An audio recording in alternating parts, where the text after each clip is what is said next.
Well, hello everybody, and welcome to the show today. Very happy to have you here. It is a gloomy gray sky day. I got myself about a 40% cold cup of coffee. Ooh, that's not good. But I am sitting here with friends, and we're going to be talking about the inanity of the world as usual. We do have a couple of very good updates for you today, though. One being new news, and we will get to that, of course. But first things first, please go over here hitting that like and share button and let everybody know we're on so they can you know be part of what we're doing.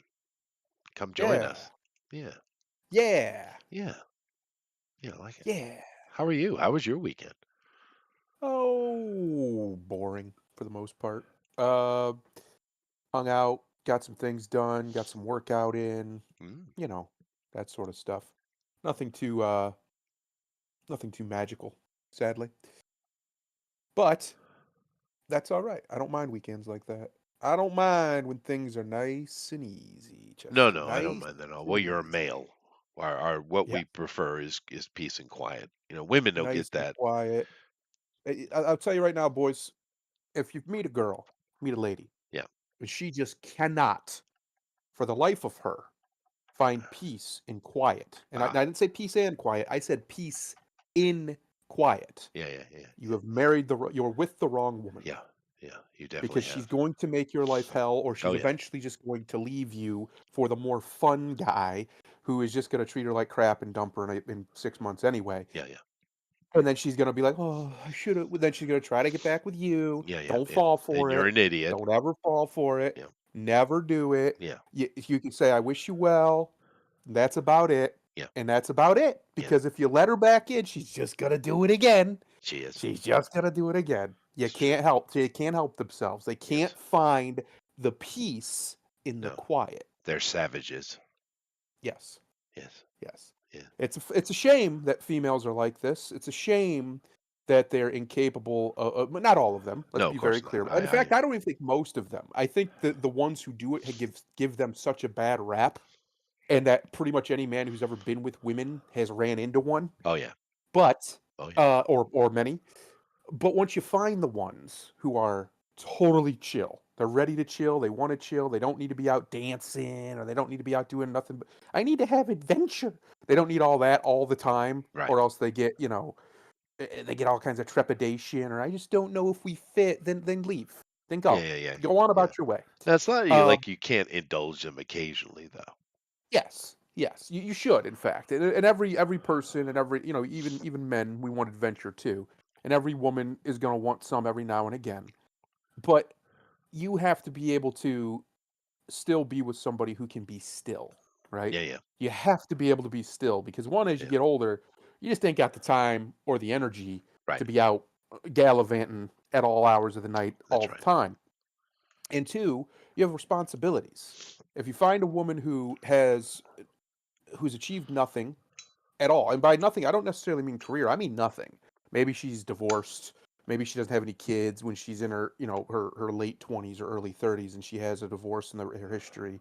If she wants kids, if she doesn't, then that's different. Maybe she has just achieved nothing in her life, Yeah. basically, Yeah. except be a girl who lives off of daddy's money. Yeah. Well, you don't want that in your life. Yeah. You don't want that around you. You want to get away from that. And the crazy thing is oftentimes those girls are the ones who will hook you the hardest. Oh yeah. They'll hook you Yeah. real hard because they're that energy is intoxicating that they have. It's infectious, and they'll be real supportive, and they'll always be about what you're doing. And then they just get bored, or they just get whatever, and they decide to move on about their day. So my point Yeah. is, the one that you want to marry is two. She has two qualities that are non-negotiables. She stays, and she's still.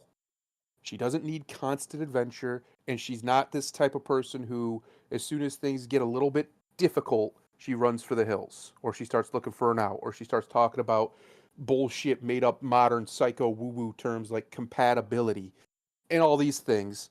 The reality is, the grass is not greener on the other side. The grass is greener where you water it. If you have somebody you like being with, that you love, that whatever, you can make anybody work as long as they're willing to work on themselves or work on the situation. Um, some people aren't willing to do that. and that's why it doesn't work.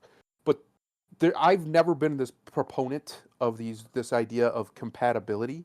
If you're to the point where you're talking to somebody for multiple hours a day, or you're going out on dates on a regular basis and you're having a good time, or you can have deep conversations and nobody gets angry and gets defensive, I don't know what more you're looking for, to be honest with you, unless they're just ghoulishly ugly and you're just like, well, sorry, I just can't do it.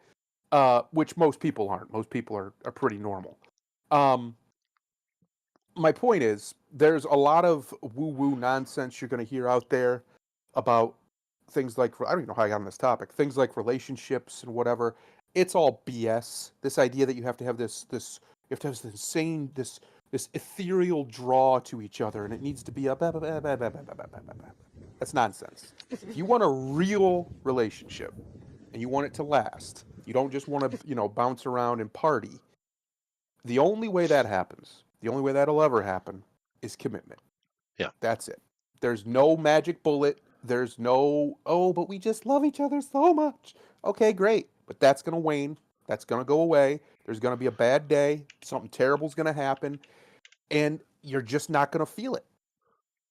So in them moments, that's where the commitment comes in. This idea that, well, I don't know. I don't know if we're a good this. I don't know if we're good that. Then leave. Go. Yeah. You went Because on a bit of a it's rant not even there. it's not even that you're you're not compatible or you don't fit with each other. That's probably not even really the problem. The problem is the person who's making it the problem, because Oh they're yeah. looking for an out. They're looking for an off. They don't want to try and fix this over here. They just want off because over here they can get easier and get their dopamine hit and go on about their Oh life. yeah, they do that all the Uh, time, man. yeah, yeah. Yeah. Anyway, I don't know how I got on that tangent, but basically, any young men who But hear just me blame right me. now, avoid girls, women, well, let's just call them what they are, girls who incessantly need to be doing something. They can't just Yeah. sit in the quiet and in the peace and be happy. They just they're not happy unless they're out dancing, or they need to meet new people, or no. Yeah, yeah. That's not wifey. Get that away from you. If you're looking for wifey, if you just want to have some fun, there you go. There's your girl. But get that away from you if you're looking for wifey. Don't fall in love with Yeah. that. For the love of God, don't fall in love with her. Do not do it, because she's going Well, to break your heart. one of the things that's always been a problem, and it seems by looking at statistics is worse now than when I was young Yep. man, is the fact that most dudes just aren't having sex at all. Yes. It's a Correct. huge number. There's some dudes, there's a small percentage, 20, 30% of dudes that are having sex all the time. But the rest of the Yes. dudes aren't getting any. I mean, any.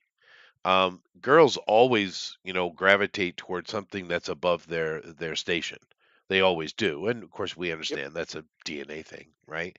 But Right. back in the past, it was more they were kind of forced to be a little bit more realistic. These days, they're not.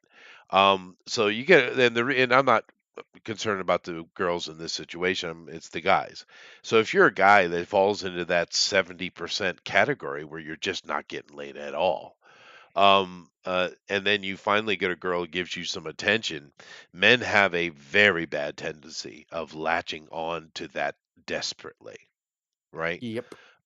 And thinking that, oh, I'll never get this opportunity again. They get men are more emotional than women. I know this Yes, is they are. shocking, but it's true. Women can be You quite just hide it cold. very well. We do, You just but hide it. we tend to display different types of emotions between the Oh, and genders. women can Sure, switch up. boy, It's wild they are how fast cold they though. can dump you. They They just yeah, they're drop you cold. like a bad habit. Yeah. But that's a problem with dudes. Yes. It is a problem Yes. with dudes. And don't And it's yeah. honestly, a lot of it comes from, like you said, not getting that attention from women, but it's also just society in general has abandoned them. Yeah, They are it's true. completely It's not irrelevant like when to I the was young. broader Yeah. conversation. Nobody wants to actually address any of their actual issues. Very few people talk directly to them, and one of the reasons why guys like Donald Trump get elected with numbers from those men at insane rates. If you actually look at, well, working class men, how much they vote for this guy, you would think he was the second coming of Julius Caesar. Which, by the way, Julius Caesar was also popular with those type of men. He was very Um, popular, and yeah. yeah. So my point is, these sorts of concerns. Wow, it's crazy when I just think about how much the land reforms that Caesar, well, Octavian brought in.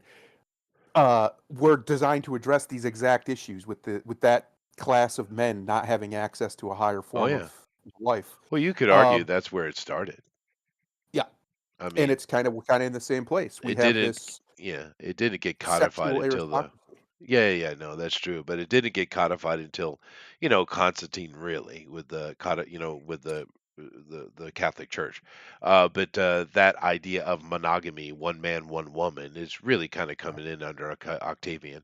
But then keep in Yep. mind, Octavian's also the guy who, uh, you know, basically created what we could consider modern government, right? I mean, Yeah. he's the guy who Oh, did he's that.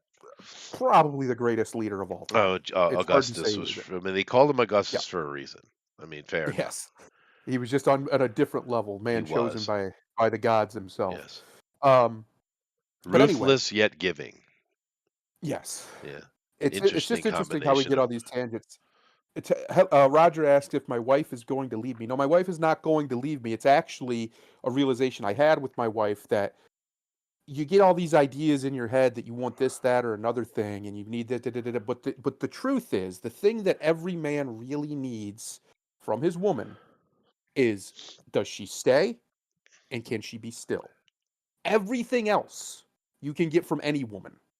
Everything else you can get from it, you can get sex, you can get support, you can get all that stuff. That's great. But these two things are very rare traits in many women. A lot of women are always looking for the BBD, the bigger, better deal. Oh If yeah. you find one who is not, who's just looking to build something with you, and she can chill, she can just calm the hell down. She doesn't always need to be entertained at all times by you, or she can self entertain herself.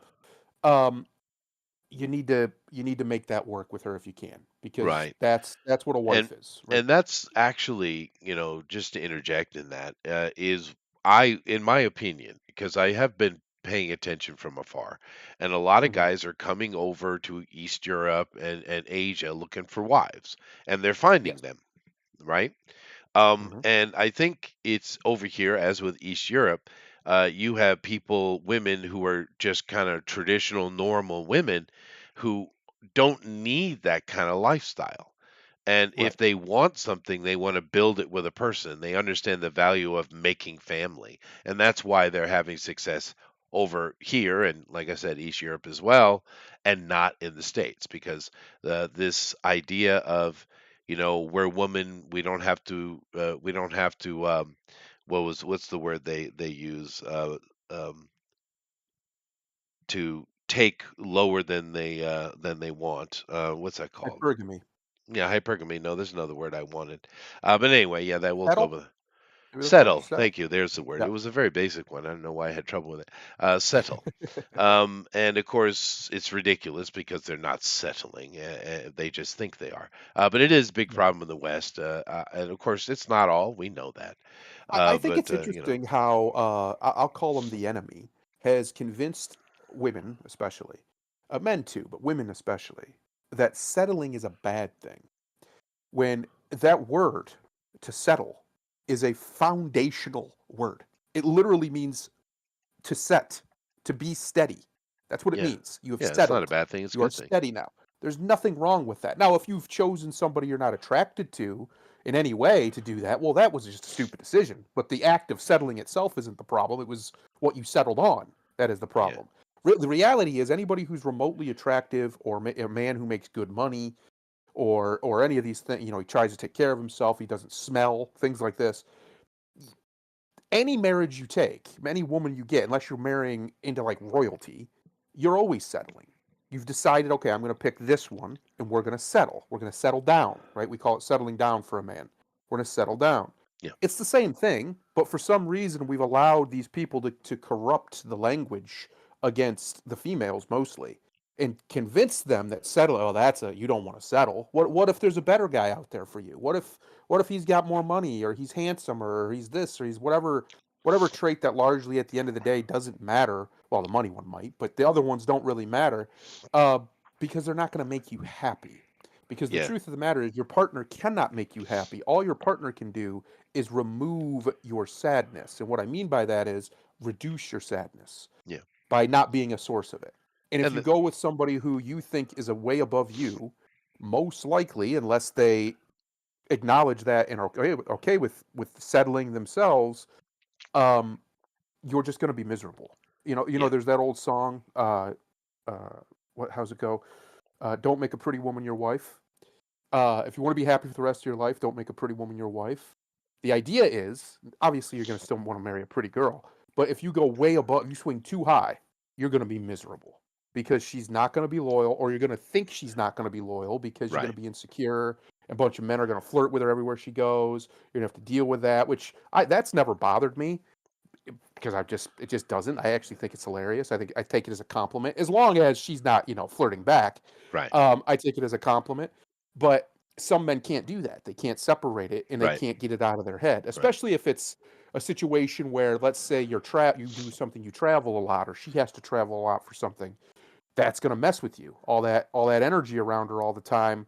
Temptation's real, and you can fall to it. Anybody can. Uh, so my point is, the idea has been around forever. I mean, you can go back into the Bible where it talks about don't marry a contentious woman, things like this. It's Oh all yeah. over the place, Better to and be it in the comes. desert than with the Yes, argumentative woman. Yeah. yes, and that's the same thing though, right? So for a man, you settle for the woman who doesn't treat you the way you deserve to be treated. That's how men usually settle. It's not so much that they marry an ugly girl, because most girls aren't ugly. Most girls are just okay. And then there's Sure. a few that are beautiful, and then there are a few that are ugly, unfortunately. But most girls are just okay. So most likely you end up married to an okay one, or if you're lucky, a really pretty, beautiful one. Mhm. But that's not how a man would settle. Man settles for her attitude, how she behaves. Oh sure. Uh, that's where it inverts. But Yeah. Yeah. I just find it interesting how they've corrupted the language and turned settling into a bad thing, when throughout all of human history it was seen as a good thing to pick somebody and just Right. be married to them, or usually have your parents pick them for you, and you're just Well, married to those them tend now. to That's work how out it is. better anyway. But Yeah. yeah, no, and of course, along with everything you just said, they're also trying to gay up the men as much as possible. Yes. And of course, response you have to that is the Andrew. Is his name Andrew Tate? Is that his name? That is Uh, his name. Yeah. Mr. Tate. type of dudes. Matter of fact, there's a Yes. video going around on the Twitters of this little teeny black guy who gets up early in the morning, goes through this ridiculous routine. He's showing you his routine, right? He's I jacked as saw hell, it. but he's a little teeny guy, right? Yeah, he's And maybe 5'5". he's like teeny guy, but everyone's all upset about it, and I don't think they understand why they're upset about it. And No, the probably reason they're not. upset is because this is a response to the nonsense that's been going on. That you have to Yes. live your life at such a rigid, set pace that Mhm. to be successful, that it irritates people that you can't have any peace and quiet, because that's the reality of it. Men want Right. peace and quiet, including the little hamster guy, right? Yes. Yes. And that is his peace and quiet. The only way he could find it is through Yeah, a rigid routine, because, like you said, that's the way society right. has been corrupted. But that's also what's Uh, pissing people off. It's not really yes. him, it's the Right. situation. I And think. people That's are. my guess. I agree with you. I think people are instinctually reacting to it without realizing Yeah, why. yeah, yeah. It's kind of like what happens. What you brought him up. What happens with Andrew Tate? A lot of people instinctually react to the things that they see him say or have seen him say, because, well, one, he wants you to. He's literally he's trolling you, and two, uh, it's because it's the same sort of situation. A lot of young men have looked to him as a role model for various reasons, but it's because society has become so. And he Yeah, even he's a says this. We've become response, just so like screwed Trump up. is a response. Yeah, Yes, they are the inoculation, if you will. They're the yeah, white blood cells coming in to yeah, clean up the mess. yeah. Um, Poor and that's Alan. really where we're at. And I do think we're going to get to a more healthy version of the good parts of what they're selling without the bad. Because yes, no, the men like a Trump or a Caesar, for instance, very similar people. Uh, there's a lot of bad that comes with that good, no doubt. However, what comes after that, once you have that inoculation wave, once you have that type of great man, or whatever you want to call it, that comes into a powerful society and kind of starts cleaning it up a little bit in a lot of ways, because Caesar doesn't happen if the Senate wasn't so corrupt. Just that simple. That's the only Well, reason you he has. know, people tend to forget that most of those senators who ganged up and assassinated him were dragged out in the streets later and beaten to Yes, death. People that's forget correct. about that. The people loved That's correct. Julius. Loved him. Yeah. Loved him. Maybe the most popular politician to ever live. Uh, and his chosen adopted predecessor, or not predecessor. What's the word I'm looking for? Not predecessor. Comes after him. The guy who came after him. I can't remember the right word. He uh, was, as we said, probably the greatest leader of all time, Yeah, political or Octavian. Yeah. otherwise. Yeah, Yeah. and he, as a very Successor young is man, the word you wanted, by the way. successor, as a very young man, was able to defeat men who should have, on paper, been better than him at everything when it came to statesmanship and warfare and stuff. And he just beat them, beat all of them, Well, yeah, but and Octavian took was control of the empire. ruthless as hell, dude. He was, and he Yeah, was brilliant, he was. Yeah. brilliant. Just a different level. Like every now and again, you get that. But my point is, if Trump is a Caesarian figure, I don't think he is. I think he's closer to the Gracchis. I don't think we're quite to Caesar yet, but I think we're going to get there faster than Rome did because the modern world moves faster. But if Trump would be like that level of a beacon of change type character, that means what comes after is good. It's a good thing because Sure. after the formalization of the empire under the imperator, under the Caesar, under Augustus, uh, you had like about 120-ish years of relative peace and growth for the empire after the Civil War, but still, uh, that's pretty cool. I take that. That sounds wonderful. Can we have some of that, please? Uh, I think that's where we're at. I think you got your Andrew Tates, for instance. You have your Donald Trumps and others, even Elon Musk, who they don't live traditionally moral lives, right? They're not tradition. They're not chaste. They do No. have some virtue, of course, but there's certain things that they don't embody at all. Yeah. I felt bad for Elon the other day. Do you see that? They were all going in an airplane on Air Force One to something, and that little press secretary, everybody's all on about. Oh, she's so sexy. Well, Yeah. those American girls have the tight black leather pant fashion is going Oh yeah. on, and Oh yeah. she's walks ahead of him up the stairs. Importantly, Elon has to follow her. Boy, he's doing everything he can to look the other way. Look that way. Look that way. As quickly as possible. Don't look at that ass. Yep. We feel for you. We love you, Elon. We understand, Elon. We understand this the struggle, my friend, We do. because he does like him some women, which who doesn't? Yeah, who doesn't? But I'll give Oh, him credit. yeah. Elon's smart. He ain't married one of them yet. No, no, he just makes the babies. Yep. But old Alan here, he's upset about the shortness of that black dude because Alan has lifts, but it only gets him up to 5'2". You see? Yeah, Oh no. yeah, Oh no. yeah, At least he can draw. yeah. He can draw real well. He got Yep. something. He got something. Yeah, do you have a significant other or a woman anywhere in vicinity to you, Alan? Because he's got a pretty nice character, actually. Yeah. Yeah. I would think And he's it, got and, a and woman around him. don't let anybody tell you otherwise. You don't have to be 6'4" and a Chad to get females. I have seen No, plenty of men. I mean, Paul Heyman has a wife. Have you seen Paul Heyman? The man looks like a living walrus, and he's married to a very pretty woman. Now, granted, he's got a lot of money. That helps, but nah. still, it can be done. It can It be done. I've it seen very ugly men, very ugly men. Men, I'm like, ooh, and then I see the woman. I'm like, what the hell? How did that happen? Well, the boys got game. That's how that happened. he's got a My game. boys got game. Yeah, no, no. Your charisma is always way more important than anything else when it Yep. comes to women. I Um, seen dudes with messed up teeth. I seen dudes, bald dudes, and not like, okay, he shaves his head, he looks good bald. Like, oh, what happened? What's going on there with this hair? We need to figure this out. And they just got women.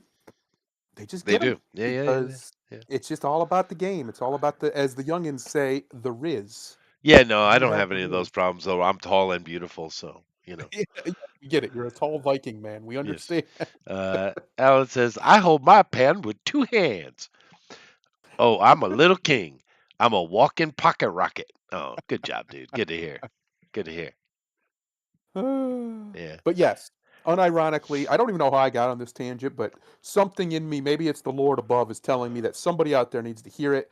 If you have a trifling woman, and a trifling doesn't mean she's difficult necessarily, just one who cannot be still Yeah. and comfortable in a situation, in a whether it's a romantic one or whatever, just let her go. I know it's hard. I know you want to love her because she might be awesome otherwise, but just let her go. It's not worth your sanity. Yeah. It's not worth it.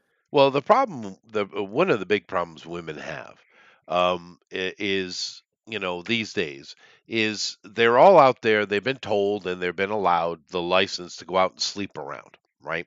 Yep. So I don't know what the number is, but I'd imagine the average girl has slept with a dozen guys these days, right? Oh, easily. Yeah. Easily. I mean, the average girl. Whereas when I was young, the average girl maybe one, two Right. at the top. It's different, right? And when they get like that, they get a little bit of the kind of power hungry, right? Mm. Like, since you got into it, let's go ahead and get into it. Um, Let's get into it. well, no, We're digging into women. why do girls love to give fellatio? Have you ever thought about it? Because they do. Women love that shit. Now, Yep. why? Why would they? They're doing all the work. They're not getting anything. We're just lying there, right? Yep. And Or if we do, sitting there or or standing and there, if we but yeah. do get involved, it's even more work for her, right? So, Yeah. but girls love it. Why is that? Think about that for a minute because it's very telling. Now, usually we don't think about that, especially when it's happening. However, you should Yes. Can't think about much if they're doing it right. because it's power over you, dude. Yeah, they've got you. Literally They by the dick. literally got you by the dick. They can Yep. curl your damn toes and it's Yep. pure power trip for a woman. That's why women will dive into that immediately. If you're having Yep. trouble or there's some slight conflict in your relationship, how quickly is your girl on your dick? Think about it. It's true. They It's true. know and they love the power of it. And as they get more and more experience, they become much better at that. And of course, not only do they have their own addictions, and their own issues in regards to this. They also are every time they go to a new guy and like, oh, I can just give him fellatio. I'm trying to be nice for YouTube, and I got control of the situation. They become more and more accustomed to that, and therefore, every dude is just another dude that is further away from the dude, right? Yep. And it's not going to happen, and that's why they can't pair bond anymore. And of course, there's another important thing I wish women would listen to and understand. It doesn't work this way for men, but for women, every single man she's ever slept with, his DNA code has been stored in her system. That's Yep. a real thing, by the way, Literally in her brain. Goes all the way up literally. to her brain juices. So Um, yeah, yeah, because it gets it's in a the problem. spine. Yeah. Yep. But that's a thing, dude. That's a thing. That's a And real thing. with these women being encouraged to do that, what's happening, and the people that are encouraged is they understand the science of it, right? They're Yep. basically making women uncompatible with long-term monogamy. And Correct. why are all these things going on? Well, it's because, as you see, they've been trying to destroy the ability of people to form community and therefore lead us more and more into the communist state because, or Marxist thinking, because, or modern Marxism, because they want complete control. They want, as Thundera likes to say, they want their slaves back, dude. Yep. They want their serfs back. Yes, it goes even deeper than that too, because it's a self-propagating, self-reinforcing mechanism. Because everything around women, even the ones who are trying to not be that way, everything around them when they have a bad situation, maybe they were only ever with one guy, they got married and they got divorced for whatever reason, their fault, his fault, doesn't matter in this point.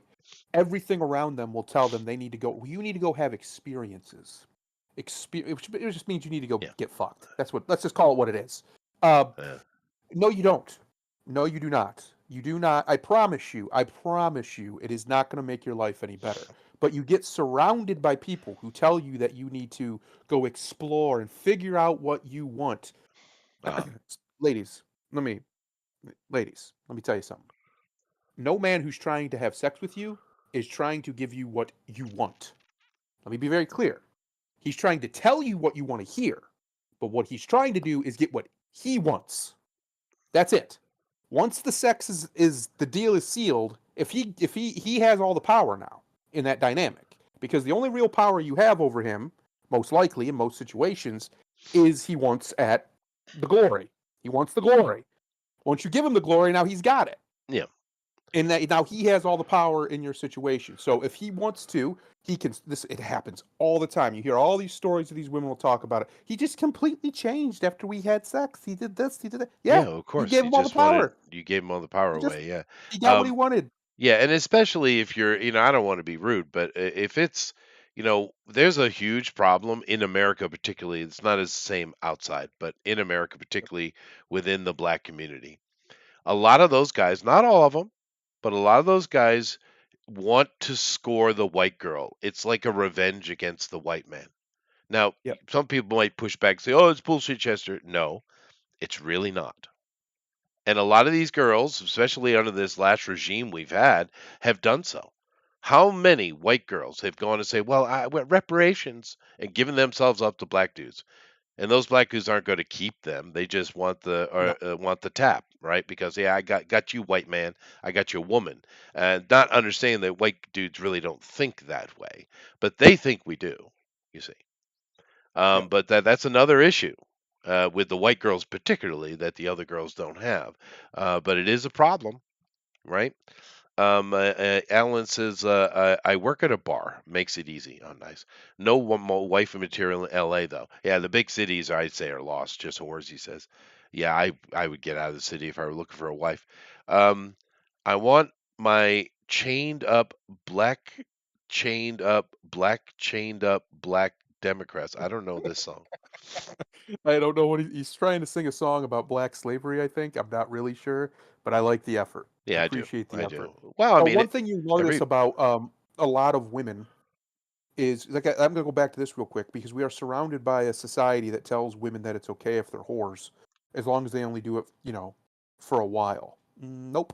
Because every single one that I know of who's a halfway decent person or who ended up married later either don't tell their husband about it because they know that no man wants a whore, or they do tell their husband about it and he leaves, or they show genuine contrition and repentance for this. And I don't mean that necessarily in a spiritual sense. They just really despise that they did it, and they tell other women not to do it. Right? They become try to be that person. Those are the ones who are the most honest with it because the other ones all dislike it too. Right? They all don't. They're all not proud of it. But they none of them will typically be very open about it. Now, the ones who are, those are lost causes. Stay away from those type of women who think it's okay for them to have 500 men they've slept with. Just stay away from that. That's not worth your sanity. But my point is, uh, instinctually, on a deep level, spiritual level, if you will, most females and males know that this sort of behavior is bad for them. They yeah, might not know why. I'm going They to might get not be some able to coffee. articulate it. They might not be able to tell you what it is that makes them feel bad, but they know that being like that isn't good for them overall. So what happens is they either get surrounded by a bunch of other people who want to do or have done the same thing, and they just start validating because the uh, the herd likes to travel as a herd. So if a bunch of them have X sorts of behavior, and that behavior is, let's be honest, very toxic and bad for them, well, all they're going to do instead of reflecting and try and fix it is they're going to try and get agreement. They're going to try and get consensus. And the best way to do that is to corrupt those around you. So, one of the things that you'll see with a lot of these typically a little bit older women, like in their 30s or late 20s, after they've gone through this, is they no longer want to do it anymore. And if they mean it, they lose a whole bunch of their friends. Their friends just vanish because it's kind of like when an alcoholic quits drinking and they're serious about it. Uh-oh. Well, all their buddies go away, right? They don't want nothing to do with them anymore because that's where they were buddies. They wanted to drink with them. Now they can't drink with them. Well, bye. It's the same thing. Like, it's interesting how every one of the major religions and all the great philosophies treat sins, as religion would call them, Hmm. as really they're just addictions. If Oh we're yeah, we being got a honest, lot of those. Yeah, lust is an addiction. Sure. Gluttony is an addiction. It's all just a form of an addiction. Even pride, you're addicted to your own self worth. Uh-huh. Um, that's all an addiction. And it's very interesting that addicts only want to be around other addicts. So what we have now is we have a society that's promoting uh, Affirmation. whorishness. Yeah, and they're affirming whorishness and validating it. And then what you have is you have a whole bunch of women. We're already starting to see. You can see it all over the internet in their late 30s, sometimes in their early 30s or late 20s, or definitely once they get to their 40s, who've been living that lifestyle and now no man wants to actually commit to them, or they can't find a man that's up to their standard because their standard has become so corrupted by this constant validation They that mad. they're this amazing spiritual beautiful blah blah blah blah blah blah blah woman, and the reality is they're probably not. They're most likely just a very average or slightly above average woman. And the older they get, the more and more down that chain they're going to go. So the men that they used to be able to pull when they were in their early 20s Mhm. because they were hot have no interest. Because those men who are in their 30s and 40s, who, wealthy men, whatever, good looking men, they're going to just keep banging out the 23-year-olds because Of why wouldn't course. they? Why wouldn't they? Instead of banging out the 40-year-old. Now, not all men are like that. Some men are like, nah, I want a more mature woman. That's fine. That's your business. Yeah, it's But rare there's though, nothing wrong. dude. It's super rare. It's nothing wrong either way, to be honest with Yeah. you. I'll never shame a man for, wanting youth and beauty Well, as because something they that he want wants. babies, and a 30 something ain't giving you babies, dude. It's just the way it Exactly. is. She Um, can with modern science, but it's a nah, much harder struggle. it's a real problem, dude. It's Yeah. serious. From the age of 27, your fertility rate drops like a frickin' stone. It's Yep. very bad. But yeah, no, it's kind of, that's an age-old problem. But that's also why when you look in the past, the average difference in age between male and husband and wife was about 6 years, right? Yes. And meaning the man was older. It just is kind of the natural thing with it because I've said this before, and you all know this. Women are born with value. This is something I hear the Andrew Tates and others say that is quite accurate. They're right on that. Yep. Women are born with value. Their value degrades, however, as far in the market of desirability. However, now as a mother, they will just like a father, you can improve as time goes on. But it's true, and men have to earn it. So of course you're going to have a guy who's a bit older who had to get out there and work it out, get some skill based, and start making something that's be able to earn the woman. I mean, that's just natural. It's the way it is. And you Yep. tended to have the throughout history, it's between 14 and 16 is the average marrying age of a woman, and the man being 20, 22. He's gone through the system in his village or his town, and he's apprenticed, and now he's actually working with the people, and he can therefore take responsibility of a family. It's kind of Yep. perfect, right? Uh, you know, but we've gotten away from this these days, and we're hurting badly for it. However, I see that Gen Z has shifted into conservative values in regards to how they're voting, but have they stopped whoring themselves out? Is the question. Well, the men have.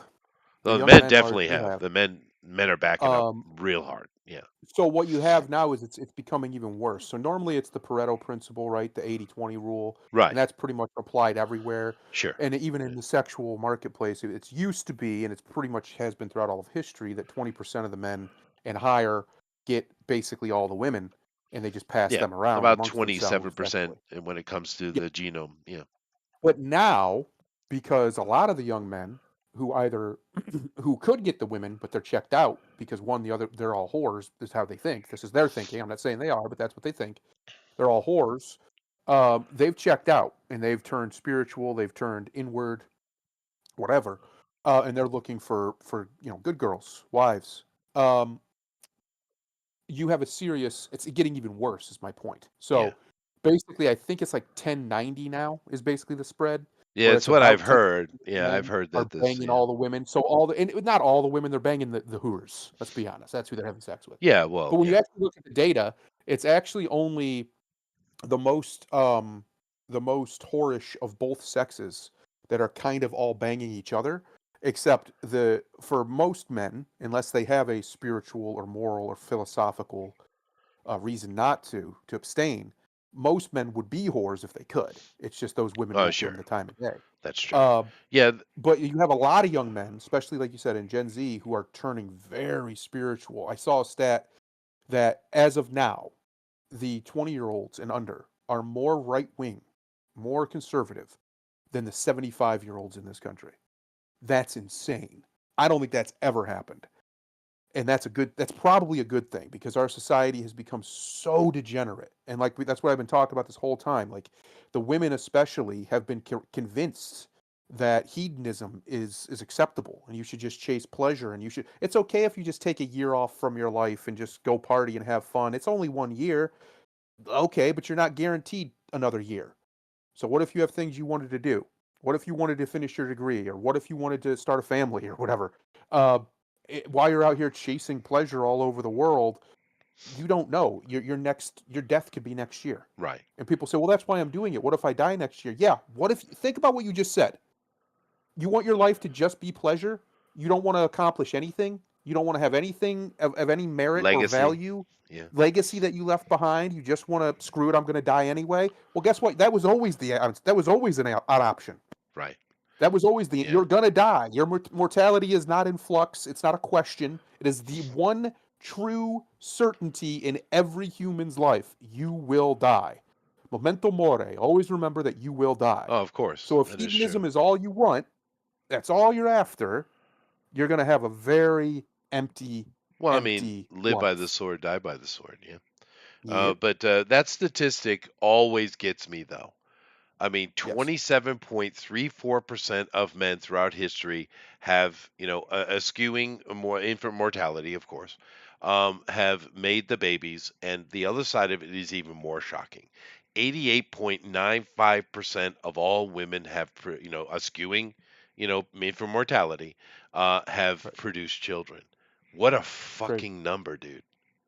Craziness. It is, dude. I mean, think about those numbers, dude. Think about that, right? The principle is undefeated, my friend. It It's is. everywhere. And because if the woman number was much lower, say around 50%, it would make more sense, wouldn't it? But it's not. Right. For the vast majority of women who survive childhood, they went on to produce children. I mean, Right. 88.95%, dude. And this is in our genome, right? So any scientist can just take some DNA from a man, takes from a woman, go at it, right? It's Yep. in there. And of course, we also can look at it through all of the collect. That's one the great thing with the Genome Project. It's not just collecting from living people; it's collecting all the information from every museum and university study that has ever happened. Right? We've collected DNA from, you know, thousands upon thousands of bone fragments and stuff. Right? But it's such a crazy statistic. It's absolutely crazy. And you're right. R.I.P. Kevin Samuels. Rest Yeah. in peace, Mr. Yeah. Samuels. Well, Rest in peace. because we need more people like that in the black community. Because, I mean, every country or culture or community can have its issues, but let's be completely fair. The black community in America has been absolutely obliterated. What's been Yes. done to them is pure evil, and we know who did it to them. The people they keep voting for. They're the ones that did this shit to him. But the black community in America is in dire has been in dire straits, and they desperately need many more Kevin Samuels out there screaming into the wind, dude. They need more. And there are some. Officer Tatum is another one that's come up. You have Sotomayor. You have the other guy who I can't remember his name, but he's got like a three-letter name, three initial name.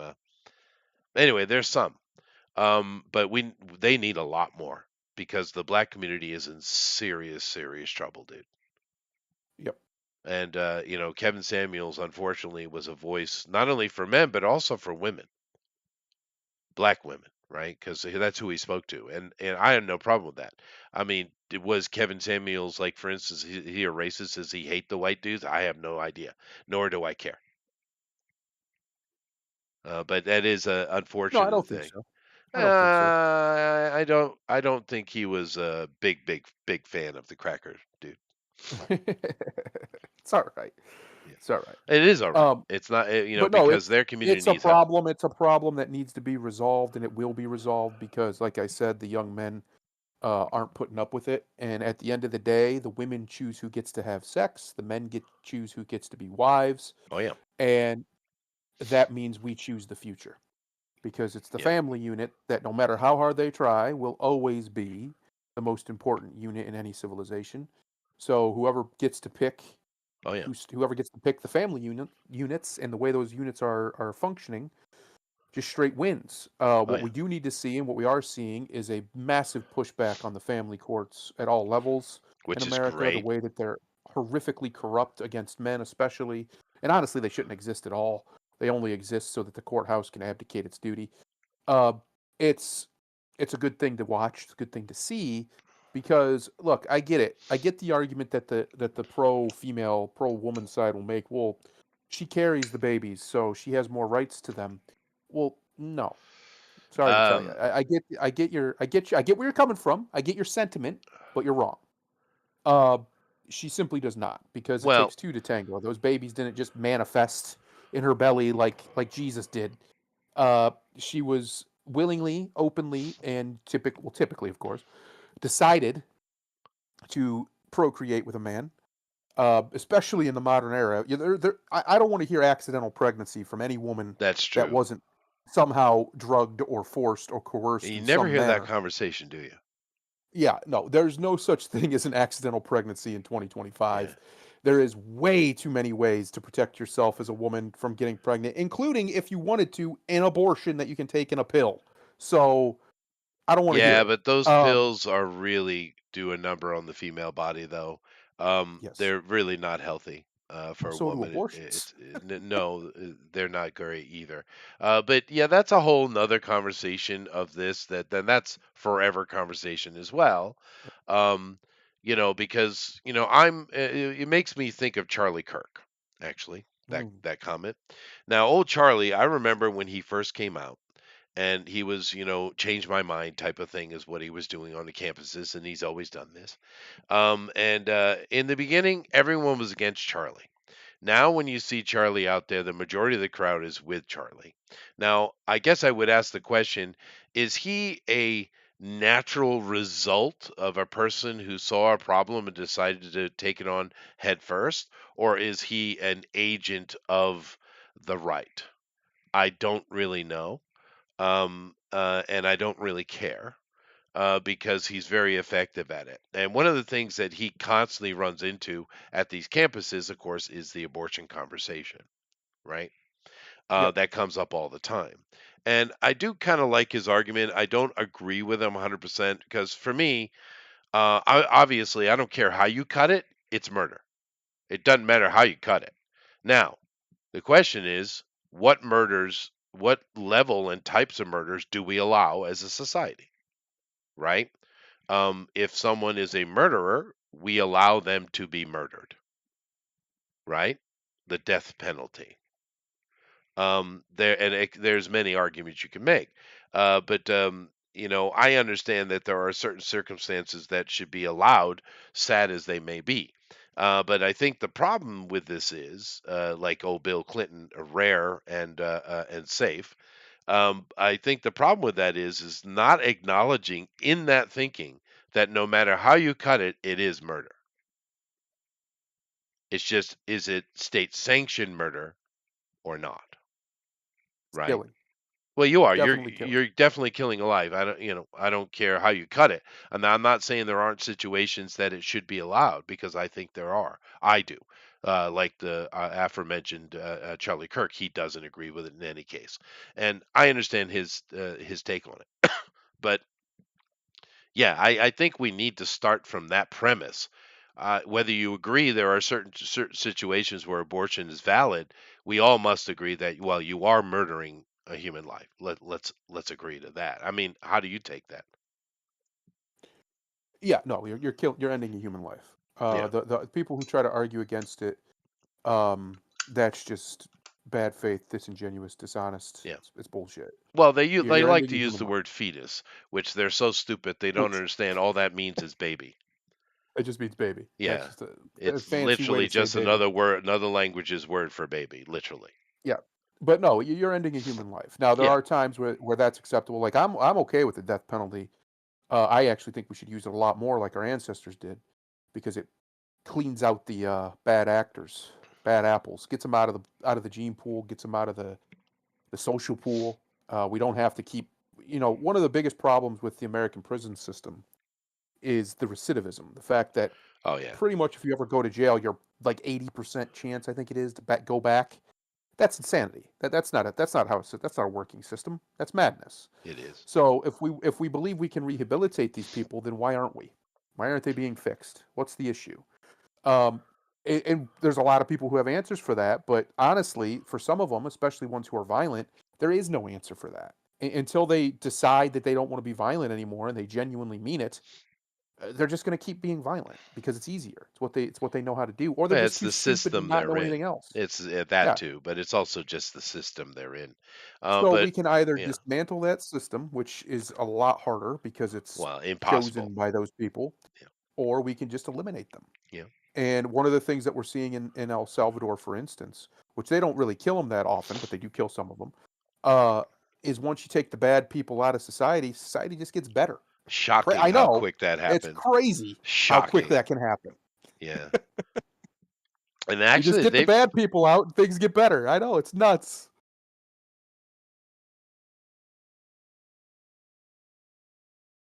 sorry about that. Yeah, no, and Oh, they've created themselves their a little business for yep. themselves over there. Yeah, which I don't know how much I agree with, but it is what it is. But Works. yeah, let's see here. Alan says he's pro-choice for extreme cases, like knowing your kid is being born a vegetable or Down syndrome stuff. In certain countries, actually, it's the law that if your child is going to be, if you know your child is going to be born with a serious birth defect, you must abort it. Like a lot of Scandinavian countries do that, right? You're Right. forced to abort the child. You have no choice in the matter. And I don't know what I think about that, but that's a little bit of an extreme form of exceptionalism, isn't it? Yes. But then again, at the same time, I do have family members who have had to raise Down syndrome children. That's a bitch, dude. It is. You're basically, for the rest of your life, taking care of a full-grown toddler. Yep. Uh, and I've done it. I did it for 3 years with my uncle when I was between the ages of 12 and 15. And well, obviously I wasn't doing it alone. My parents were doing it, but he was in the house. Um, it's not. It's. I'm of both minds because my uncle, his name was Bill, was amazing. Yeah, Loved my the uncle Bill. emotional factor. I get it. Yeah. But at the same time, I wouldn't wish anybody have to do that, No. right? I wouldn't wish that on anybody. So it's like, Yeah. yeah, Yeah, it's not good. And of course, the other option is simply just to lay the child off on the state, which is probably why the Scandinavian countries it's illegal to do it because they don't want to take the burden.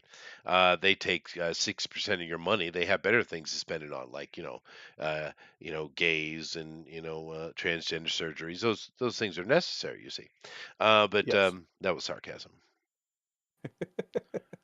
Yeah. Let's see here. Alan says I have Down syndrome.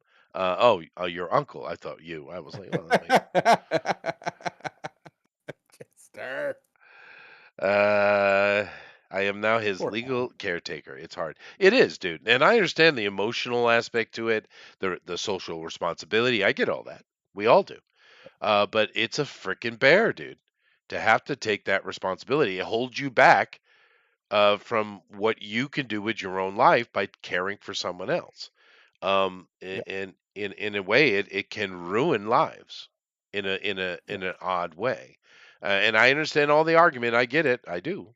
But these kind of things coming up in the conversation, though, I think are important. But for me, I'm not against those things. I just think that we should start from the premise that yes, we are murdering a human life.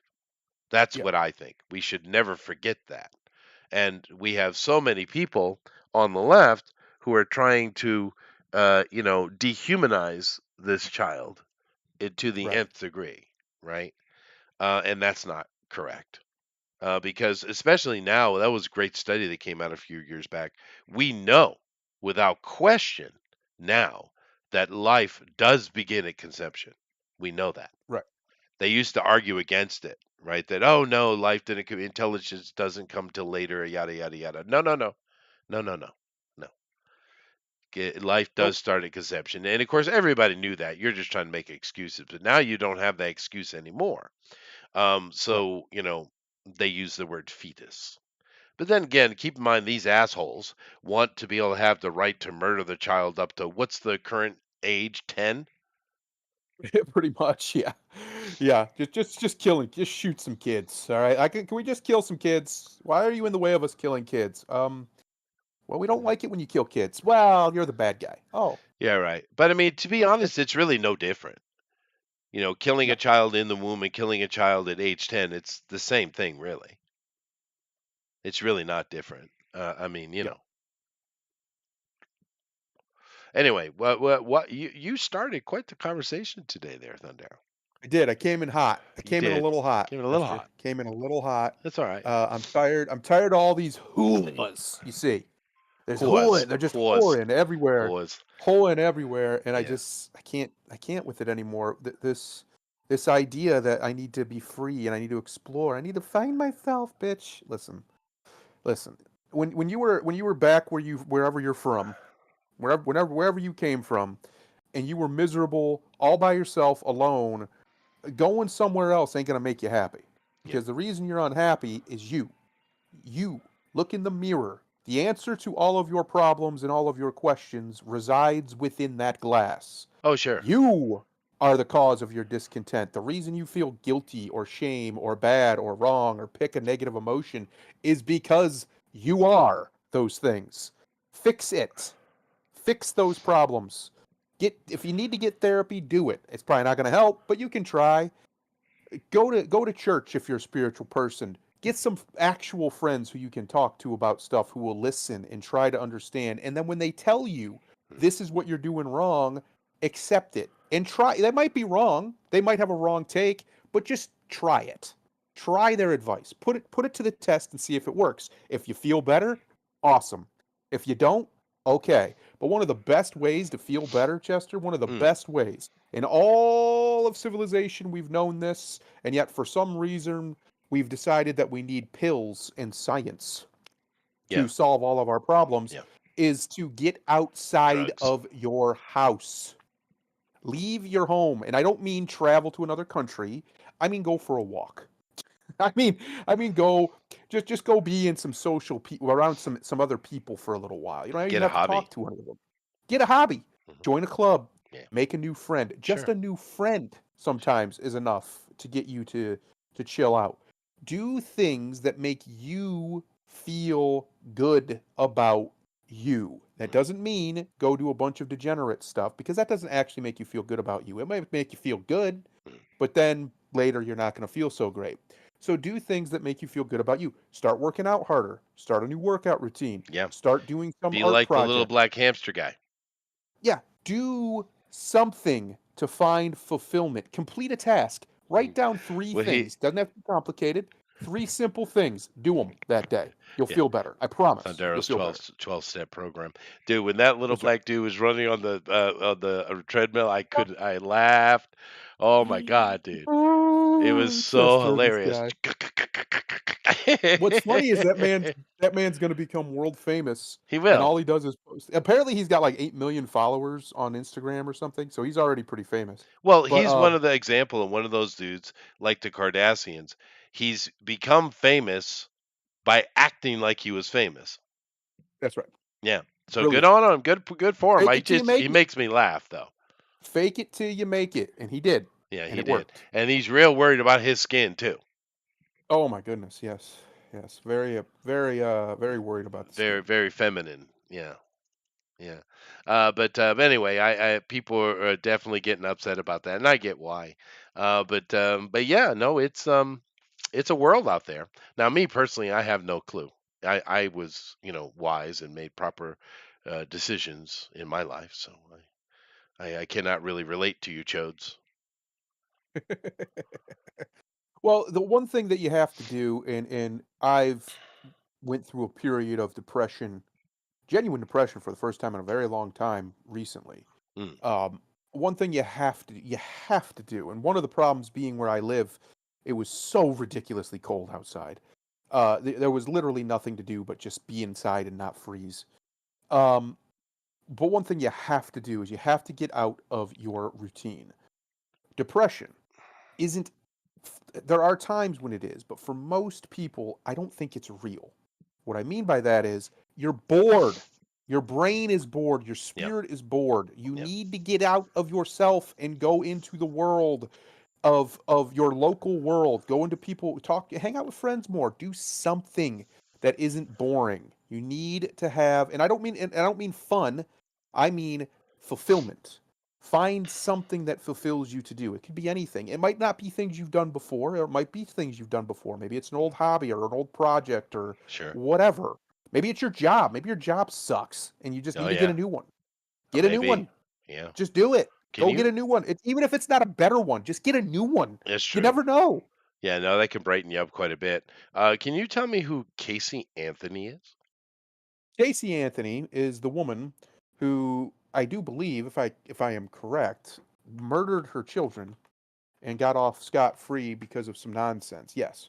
So Casey Anthony murdered her daughter, or maybe it was more. I don't remember the exact details, but murdered a child, and because of whatever loopholes or whatever in the law, she ended up not going down for it and was acquitted.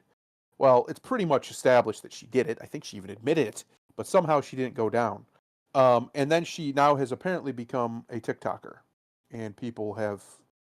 I, she's remarried, by the way. She was married when this happened, and I believe he divorced her, and now she's remarried. Like, can you imagine marrying somebody who killed their own child?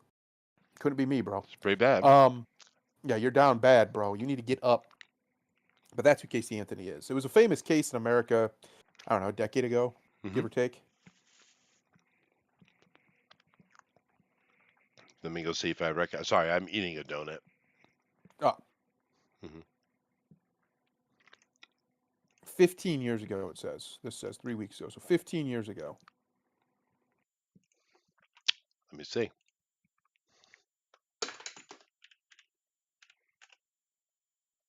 Hmm. Still relevant.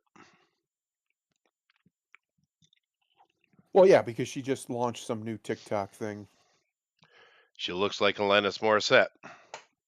That makes a all the little bit. sense in the world. A little bit. When she was younger, a lot of men were simping for her because she was pretty. But Is she? she's also a child killer. So, there's that. Well, to some men she is. She's not my type. She literally looks like Alanis Morissette. Yep. But that's not a good thing. No, it sure is not. Hmm. Well, that's the way the law is. It never treats men and women fairly, of course. Yep. No, Because if a single dad did something like that, would he get off for his emotional stress? no. I'm assuming it's emotional stress is how she got off. It usually is some nonsense like that. Go ahead, dude. What am I going ahead with? I'm showing it. Oh, hang on. I'm sorry. I wasn't looking at Discord. Where is he? There he is. What do we got here, folks? Hang on. Discord's being slow. Ah, yes. Mr. Foreman. You want to talk about a man who, George Foreman, by the way, has passed away at 76 years old. I want to talk about a man who reinvented himself multiple times. Impressive, actually, for a gentleman of such obviously low intelligence. Um, but he had great discipline, and he was a very wise guy. Uh, Probably from getting punched in the face a lot. That tends to smarten you up. Hmm. Uh, and he was just a very, very hardworking. Loved his family. Had this weird thing where he named all his kids after himself. They were all named George, George. which is very strange, but he did do that. And he created the George Foreman grill, which, well, he Well, didn't create it. He slapped his name on it. put his face on But it it. was brilliant marketing because it worked. It did. and it became a staple in many American and probably around the world households because Mhm, it's nice. You got a nice little tabletop, little countertop grill. It's mhm, helpful. mhm. Um, Something the and yeah, it's a Japanese have shame. had for about, oh, I don't know, 100 years. Anyway, go ahead. Yeah, it's a shame that the gentleman has passed, but 76.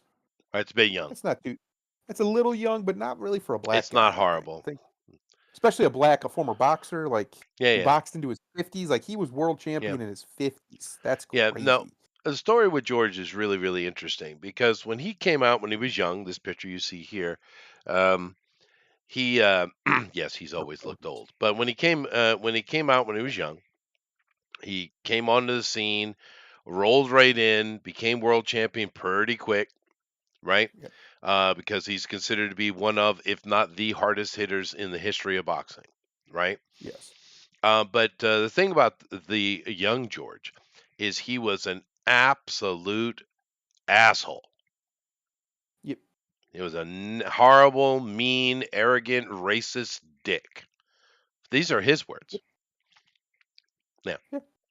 And Pretty open about it. even though he's on top of the world, he I forget he told in a story. I heard him say once what the event was. I can't remember, but something happened, and he had a little bit of self introspection. And he was like, "Wow, dude, I'm a dick," and he left boxing. And he went out into the world trying to recreate himself and reconnect with God and family and stuff like that, and try to become a better man.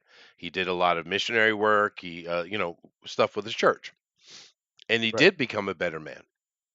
And Yes. then later, like you said, in his 50s, after making family and all those kind of things, I think he was even doing the George Floyd sales stuff before he George came back, Floyd. right? I hate to You be know, George Foreman, but yeah, yes. Apparently, it was in his 40s. I thought he was in his 50s though, but maybe I'm 40s, misremembering. whatever it was.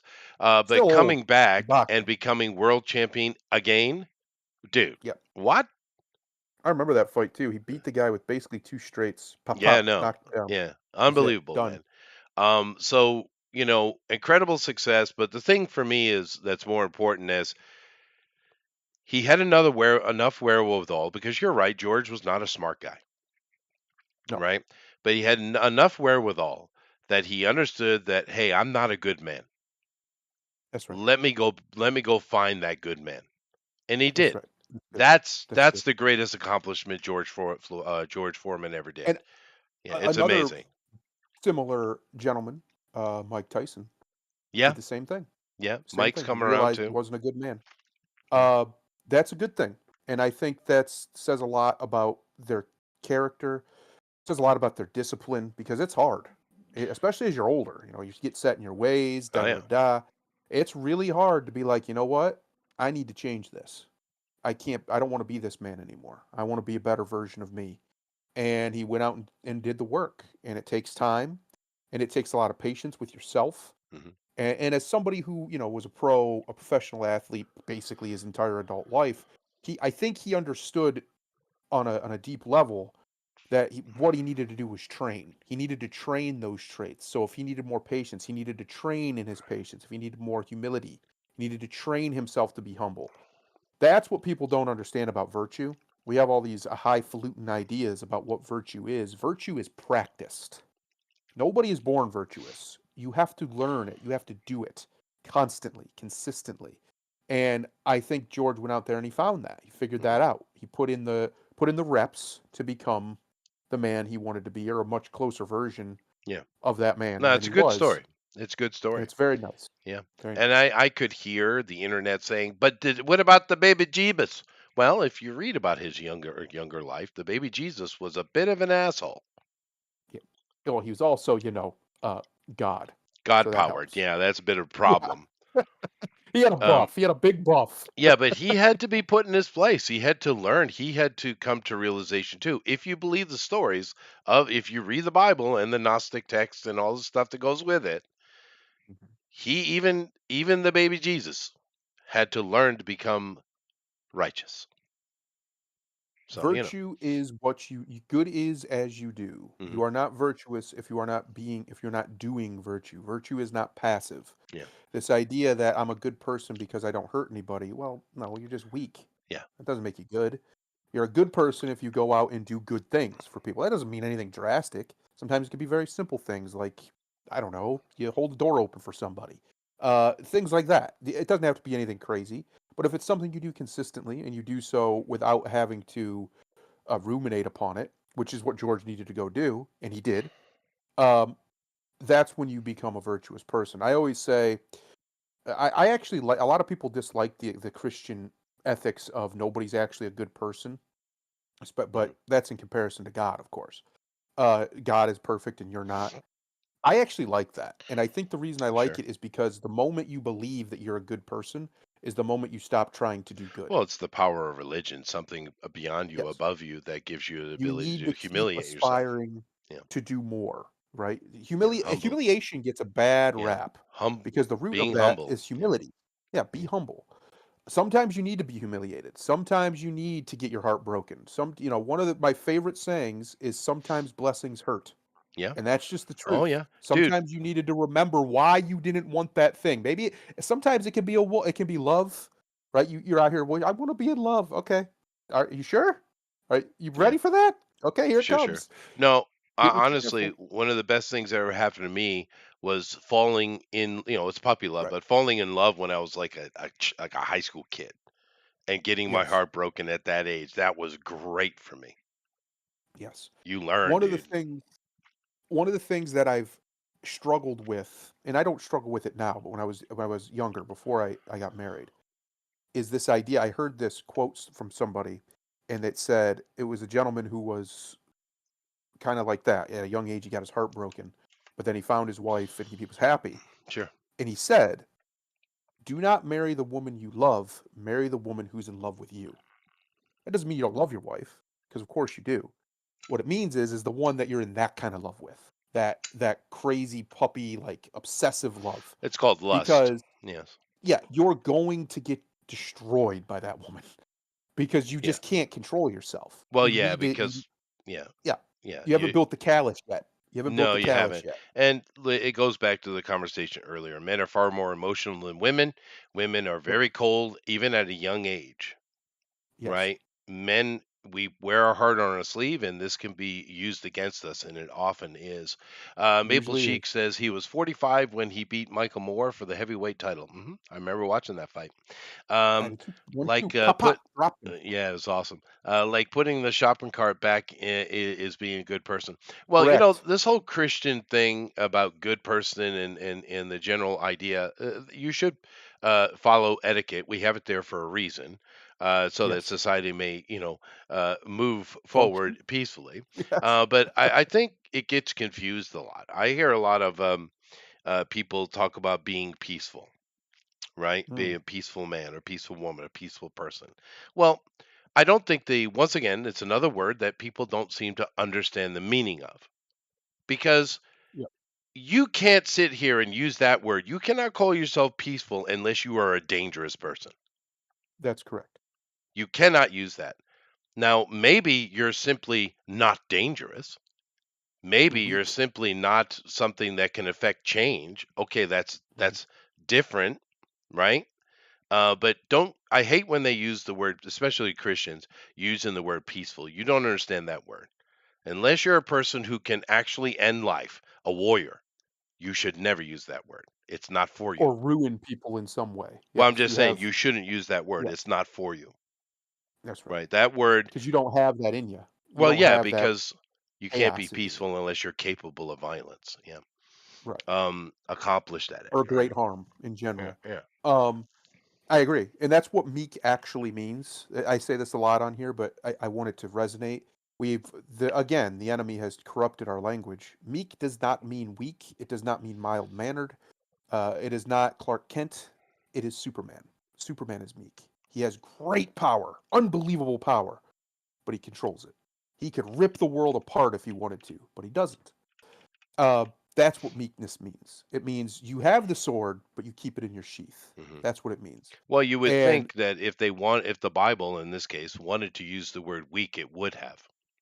correct, correct. It would have used some variation of weakness, but he didn't. Jesus Christ said, "The meek shall inherit the earth." That means the people with discipline. is what it means. She'll inherit the earth. Not the people who are incapable of doing anything because they're mild-mannered and weak. Um, the people who have their passion under control. That's what he meant. And they don't lose their cool, or they don't fly off and hurt people, or blah blah blah blah blah. Just like another one, we're sticking with Jesus here. Live by, you said it earlier, live by the sword, die by the sword. That does not mean you shouldn't have a sword. It means you should not use your sword to solve every problem. Right. That's what it means. And Some problems require a sword. yeah, and just to give you the translation in the Bible from the Hebrew, the a more accurate translation of meek that wasn't used by the translators of uh, the King James version would have been obedient. Yep, yep, correct. Yeah. Well, and it makes sense too when you think about the context of what he's talking about. He's telling you repeatedly that the faithful servants are the ones who will be rewarded. Mm. And Am I what is a allowed faithful to servant? A faithful servant is obedient. talk about how many mistranslations exist within King James version from the Septuagint? I mean, you can if you'd like, but that's a long conversation. It is a long conversation. Anyway, back to George. Um, yeah, I love his story. I love the story of George Foreman. It's so awesome. This is I respect George, not because he was a great fighter. That's cool, but it doesn't mean shit. He was a great marketer, He was good at that vice too, but versa. once again, it doesn't mean shit. No, he The was a good fact man. he was a good man, and he Yep. and he found himself. That is a great story. And Yes. of course, I hadn't read this article. I just picked it, but I guarantee you, nowhere in there does it mention any of that. Right? Oh, I'm sure it doesn't. It Yeah. doesn't mention his spiritual journey No. to find virtue. Yeah. It's That's all another about. thing. It's I just keep about his talking about boxing. this. Yeah. I need to find myself. No, you don't. You need to find virtue. Yourself ain't nothing. You're just another person. You ain't that much different than everybody else. Stop pretending you are. You're not a special little snowflake. But what is special is what you do with the power you have, and that's virtue. And that's what you need to find. We've again, society has been so corrupted. When a story like Mr. Foreman, who turned his life around, even though his life was fine for the most part, but he turned his life internally around. He Yeah. turned away, he looked at the It's world great. around. It's wonderful. That's a good thing. Yeah. Yeah. That should be celebrated just as much as his athletic accomplishments and his Yeah. business And accomplishments, because somebody of that level, that's rare. That's yeah. very rare. And there's some other people that have done similar things. Yeah, you're right, Alan. Yeah, harmless is what most people are. They're not Yeah. peaceful. But I think if I recall looking at the story of Kimbo Slice, he had Mm, a similar trajectory, although he mhm. didn't have the success until after he found himself and became a better man. But there Yes. are people who have these stories, that's for sure. I don't know that we could get Hulk Hogan into this conversation. He's not very humble. But anyway, he was the Well, first choice. he's a lot more humble He's now. gotten better. That's He's good. Good for he's him. gone on a spiritual journey of his own. He's been baptized and stuff. So I think he's also trying to be more righteous, more virtuous, which is really all you can do. Like It's true. again, this is why I like the Christian ideal of it's not attainable. You will never be good enough, but you are still required to be good. Yeah. That's actually that's the only way it works, because once you do, and this is why uh, societies that adopt it largely are so successful, because it's the only thing that represses nihilism. No, that's a big problem. Nihilism nihilism is death for a society. Well, Once and you and accept that nothing matters, then what are we doing here? Nothing matters. What are and we doing? with Hulk, of course, it was narcissism. But Yes, here's the wrinkle though. If Hulk wasn't as narcissistic as he was to create and promote the product that was Hulk Hogan, if he wasn't so merciless and dogged for decades, Hulk Hogan, as we know him, would not exist. that's right. So I mean, because he's an American He icon. has Hulk Hogan's an American icon, dude. If you go ask the he is. average American to name a wrestler, right? They're gonna say either Hulk Hogan, John Cena, The Rock, or Stone Cold. Yeah. Some might say Roman Reigns now too. Let's say if If we you think went about it. outside around the world, what do we get? Oh, Hulk Hogan. Right. Unless you All go to day. Japan specifically. Hulk Hogan. Well, Japan's special case, but Yeah, or South Africa or Britain, sure, sure. it'd Uh, probably be Inoki or Muda it would be Inoki, in without Japan. question. It'd be Yeah, Inoki, but they'd also mention Hulk Hogan. yeah, he was But there. He was big. he was. But Hulk Hogan is an icon for sure. And therefore, if he wasn't as narcissistic as he was, you wouldn't have that. And it's weird Correct. because to create things like that takes a lot of focus on it, which of course is the very definition of narcissism, right? That's right. Well, it's So one of the reasons why, like a character, like an archetype of a messianic, not a dark one, but a proper one, character like a Superman, or even you could say Jesus, is so sure. powerful because the narcissism isn't there, yet they're able to do great things. Because that's kind of the ideal. That's what we would want, right? That's the aspiration is a being, a person, a man, a woman, whatever, of such power and influence, but still humble. That's which a great example we're talking about is George. Yeah. George had all that money, he had the wealth, he had the fame, he was world champion in boxing, which is impressive, especially when he did it, and multiple times. And he still realized he had enough humility and honesty and integrity to realize he needs to be a better person, Yeah. It's just awesome. in general. Yeah, Yeah. but Maple Chic, dude, we're wrestling fans. Of course, Bret Hart is the correct answer. That is correct. He is That is the the correct quintessential answer. pro wrestler. Yeah. But And if you can walk around in pink and black as a man and and be still look manly, badass. Oh you yeah. win. Oh yeah. You've won, You sir. have Sir, one. you've won. Now, Bret Hart is the quintessential wrestler. That is true. Yeah, Although I do like Randy Orton quite a bit, as far as me his too. look and speed and movement, but he Yeah. doesn't have all that Bret had. Imagine No. if Orton actually put the work in, to take and gain all the skill level that Bret Yeah. had, and put aside all the work on the Viper, right? Orton has the LeBron James problem. He's just so good at it that he doesn't have to try to make it look good. Yeah, but It imagine if just he had Bret's skill set, dude. when he does care, there's nobody. Even now, even in his early 40s, mid 40s, wherever he is, I don't think there's anybody who can do it like he can when he gives a shit. When he gives a shit. But unfortunately, that's not all the time No, because it's he just not. And he he's doesn't. got his thing, and I'm not taking that away from him. Although the current version of him is too bulky. Oh, But huge. He's got it's to be too almost much. 300 pounds. It's too He's much. Yeah. humongous. But yeah, Bret Hart's the right answer. And he's a Canadian, which I've been He told is. we're supposed to hate now. We hate each other now, Yeah, we hate you which now. is funny because Down with Canada. Canada, we're offering you like the deal of a lifetime, and you're still pissy. I know, You isn't it? understand? You understand that we've now established that an American green card is worth $5 million. Uh-huh. We've seen it now. If they brought in millions and millions of dollars selling green cards ever since, or whatever gold cards, I guess, since Trump instituted that Of policy. course, it's gold. Um, we're Canadians, we're offering you this for free. Hmm. All you have to do is stay. You're gonna stay Canada, but you just gotta come into the United States and be a Yeah, state. maybe You're still they. a state. Yeah, I don't You know get to why keep they're your so anthem and pissy. your flag. You There's get to like do what, all that. 200 of them or something. I mean, There's so really? many of them, Yeah, and 300 maybe. they just don't. We're giving you the deal of a lifetime here, and Yeah. you're just mad at us because I don't know, little brother, big brother problems. I don't know. It'd be like say Chester, say you had a little brother, Yeah. right? You got this younger brother, and he's okay guy, he's all right, but he's just not as successful as you. He's not as big, as strong, That's a whatever, real life rich as you. story. And you're like, hey, bro, I'll bring you into my company. Yeah. You're gonna get an upgrade in every facet of your life. No.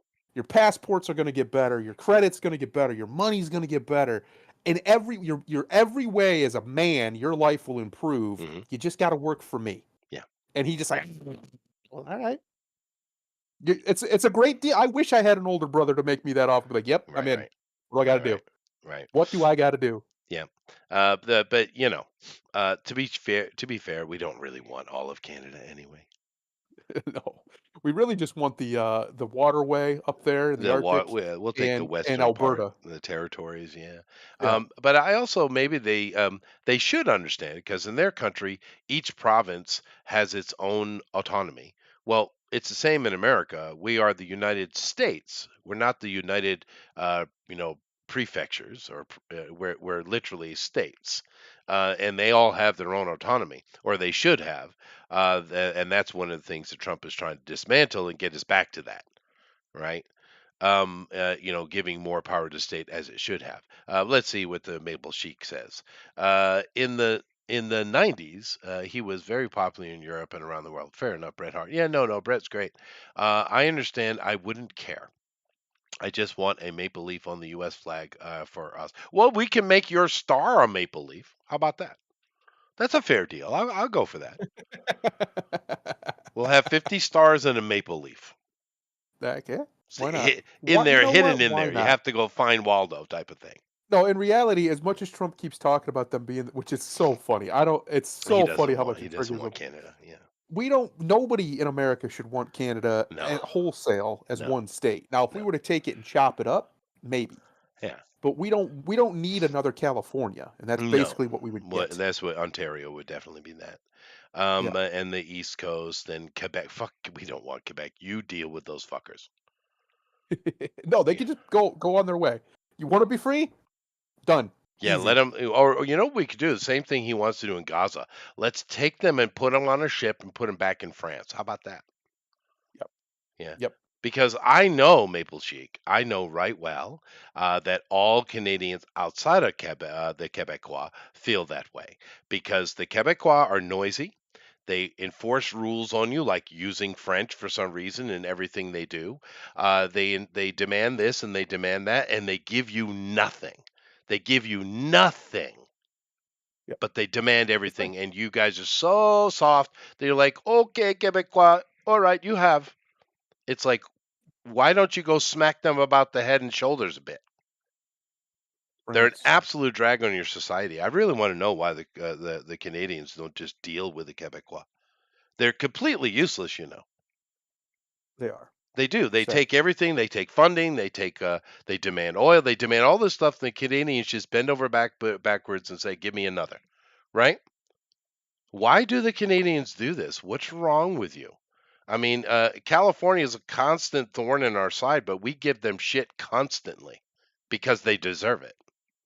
They do. They do. We should also excise California, but that's another topic. That is, I think we should Yeah. just break it into pieces. That's what That should that happen. would There help. should be no state with more than, in my opinion, there should be no state with more than 15 million people in it in the union. Yeah, Once you hit that number, we should have to have a conversation about how we're going to divvy you up. yeah, Uh, yeah. I just don't see a value to the union to have states that big. It gives them too much Well, excise power. and keep in mind, a lot of areas in California are actually quite conservative, but their Yeah, voices drowned out by Los especially Angeles and after the San last Francisco. election. Did you see that? Yeah, Whew. I did. Yeah, Even our great state of Texas should be broken up, in my opinion. There's just I just don't see any benefit to the overall union because the point is, like you said, we're supposed to be a union of states, not a couple states dictate to the rest of the serf states. Which yeah. yes, the electoral college and the Senate helps with that, but it's still I don't know. The presidency's become so powerful, the executives become so powerful that having these massive states is a hindrance to the liberty of all the states, It can be. including the massive Yeah. states, including the massive states. Yeah, and particularly the Um, people in the states. Yeah, that's true. yes, It is, and Maple Sheep makes a very good point here. It's crazy how easily we have gone from hating on our country to now we're very pro-Canadian 1 year. You never know. Maybe this was Trump's goal all along. maybe. Yeah, Maybe he wants to get some nationalism up there in the Canucks. Get yeah, them some hair on their balls, yeah. huh? I Get some mean, hair on their chests. yeah. I mean, the a lot of people like talk about Trump and his 4D chess. He does Mhm. like playing it.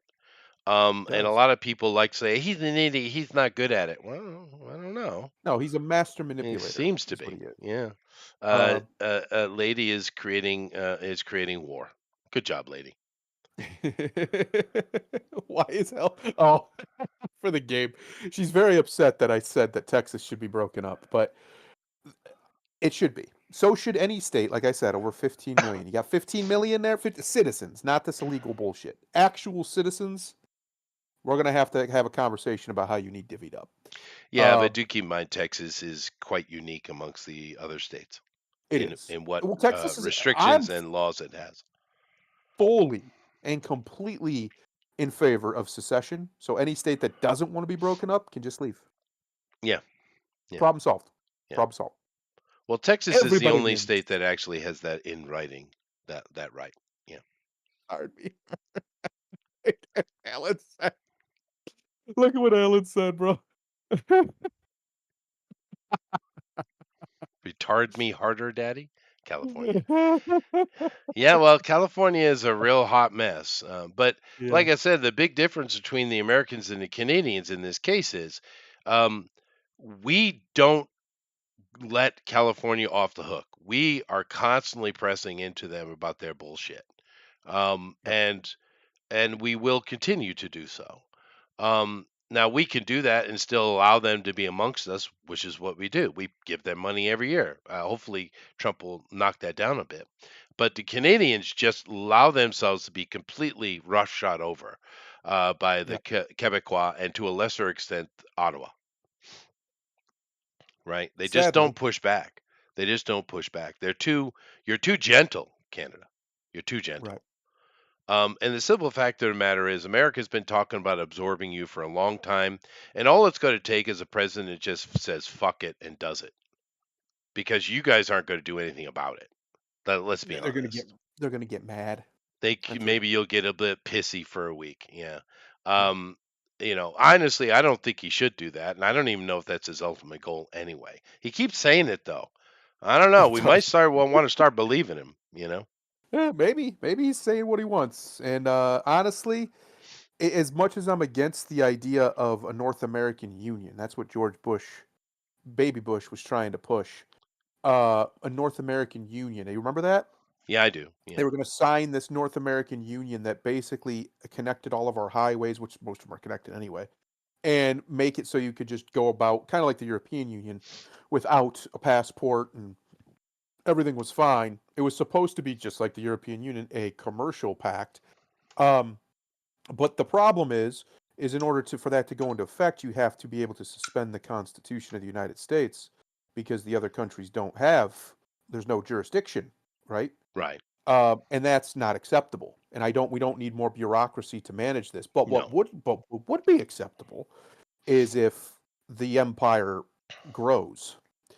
And that I don't know. I think Trump might be a little bit serious. I don't know if he wants all of Canada, but he definitely wants something because he just keeps talking about it. So there's something he's definitely Yeah. after. No. I Yeah. do think he wants Greenland, and I don't see any reason why we shouldn't just take that. Well, I I think we should don't just see the buy argument. that from Denmark, to be honest with you. Yeah, just buy it up. Say, hey, how much you want? Tell me the price, and then we can get in there. Elon can get all his companies up in there, and we can find out the mineral wealth of this place and get on it. Right. Because most of it's not really livable anyway. People don't really live in most of the. It's too damn cold.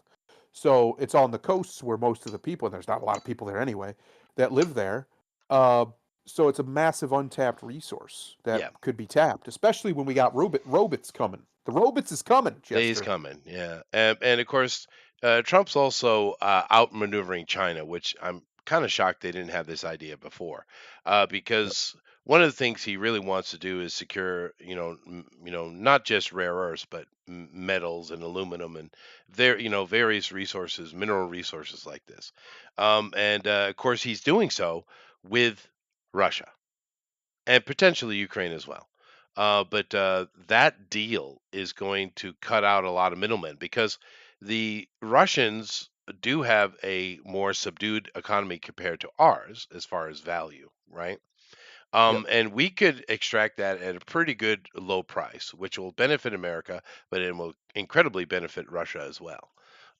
So he is, in a way, cutting Canada out of the deal. When he keeps saying that we don't need anything from Canada, he's not lying. Yeah. Yeah, he's circumventing Canada completely. But I'm kind of wondering if there's some angst or some pissy thing he's got against Canada we just don't know about because he's really banging on the Canadians. I mean, it's not wrong. They do have things that are as high as 400% tariff. It's true. But there's a lot of places in the world that do that to us. Hmm. But he is quite pissy against Canada. I don't know what it is. It's kind of like Baby Bush wanting to revenge his father on Iraq, which is the only reason we went there, by the way. Mm. So yeah, I don't know. Maybe there's something there we don't know. There could be something there. He is a man. Right. He's human. He is, in fact, a human being. Yeah, Human being. yeah, I don't know. I genuinely don't know. I think we'll find out soon enough yeah. because We I will. think he's making inroads. I've been saying it. We have an empire. Americans like to pretend that it's not, but it is. And empires do one of two things: they either grow or they die. Yeah, And we haven't added a new state in a very, very long time. We haven't added new territory of any real significance in a very long time. And we have all this wealthy territory around us. No empire in the history of the world would have permitted Canada to exist that close to them, and not with the power yeah, level disparity that we have. No shot they wouldn't have been invaded. yeah, It would have been inevitable. And the fact that we haven't tried to annex them, or at least not in a really long time, tried anything remotely like that, is remarkable. yeah. Actually, Well, and we'll see how serious he is about that imperialism because there's things going on that others aren't even talking about. Like, for instance, the situation with Somaliland, because in the what's it called? Oh, that little stupid country right next to Somaliland, where everybody's got a little base in there, including China. America doesn't like it. We want to have more kind of our own thing in Africa, so they want to make a deal with Somaliland, and we have good relationship with them. But of course, there's so many other geopolitical issues. But I think Trump's gonna. It looks like he's gonna say, "Ah, fuck it," and we're gonna back Somaliland. They'll become a country because we back them, and we will build a big old giant base there on that port that was half built. So that is something that's going on. There's a possibility that, you might see us take a chunk out of Yemen, Gaza, could right? be, You might could be. see during this term Trump being really actually imperialistic and taking chunks of places. We haven't done that in quite a while. It's been a while. It it's unironically the only way the United States federal government survives. It's the only way because the debt is out of control. You have to rein in the spending. You have to rein in the government in general, which is what Elon's on. But even then, that's just a band-aid measure. Empires grow or they die. And the Mhm. fact that America's been able to get by with capitalistic imperialism for so long, well, we've had traitors in our government for a very long time that have made it so that's not possible anymore. Yeah, And the only way to do this now will be imperialism, imperialism. And the reality is, what you're seeing with Russia and Ukraine, while I still put the vast majority of that on the Ukrainians and really the Americans, yeah, the NATO Americans, and yeah, stuff, NATO, yeah, uh, the reason why Russia is moving is because Putin understands that the age of empires is returning, and he needs to. Simple as that. Again, you either growing or you're dying as an empire. There is no middle ground. There is no stasis for an empire. They're too big and too unwieldy, so they have to keep. That's what killed Rome. It's what killed all of them in the end. yeah. Is the overexpansion. It's inevitable. You're going to have to do it. You're going to have to keep expanding, Well, and we had 100 that's where years we're of at. China's doing it. multipolar shot. We tried it. Didn't work. Yeah, Yeah. China's trying it. A bunch of places are going to try it. I actually think, personally, this is just my opinion, that one of the places that's going to surprise people to become far more militantly imperialistic is Japan. I don't think it's going to stay the way it's been post war forever. Mhm. I think it's going to return to its tradition, and you're going to start seeing more of that because they still have, I think, the third or fourth most powerful navy in the world Oh yeah, they're on they're paper. very powerful militarily, and of course Yeah, they economically still have a very powerful military. So if they decided as a culture to once again, return to the ways of the warrior, they could just do that. And there's the only people who could really kind of stop them are America, and why would we? yeah, Why would we? that's fair. And let's be Well, honest, why would we get in their way? yeah. Maple Chic says there are tags on everything now to say Canadian made in every store. The funny one is Walmart has Canadian made items, but Walmart is American and no one is boycotting Walmart. Lol. Yeah, well, I remember same thing happened in the 80s, early 90s with Japan. Right. They were Japon. they were kicking our buttock in the car industries for sure, amongst other things. And there was this huge push made in America. It's still kind of going on. Is Trump caused a little bit of a shift toward made in America over there yet? Uh, kind of ish. I think we'll see that hopefully because the point of the tariffs, Yeah, you people gotta are have to. It's the whole they're point. misinterpreting the whole scope of why he wants to tariff everybody, and he's been very open about it. He wants the people to make the things here Yeah, they again. don't listen. If you haven't They noticed, they just don't don't listen. listen. Yeah. They wanna play these weird games. But that's honestly, I think that's the main thing that he wants is he wants to return our manufacturing base. Because he's not an idiot. He Mhm. studied history and he understands that agriculture and industry are the two and only things that matter for a great power. If you do Mhm. not have those at great strength, you do not have a great power or you won't have one for long. Yeah, no, I get the And philosophy. yeah, Um, so that's what he's after, I think. He's yeah, trying yeah. to bring back our agriculture and our industry because America, like every great empire, was built on its belly. Our agricultural basin is still the wealthiest and most important in all of the world, and that's hopefully not going to Yeah. change anytime soon. And it needs So we need sorting. to protect it. And you notice Yeah, they've been taking land away from the Chinese government who bought up a bunch good. in America. Yeah, it is good. Why would we ever But allow another government to I, own land in our country? we That's should never. insanity. Leasing is fine, but you should never be able to own it.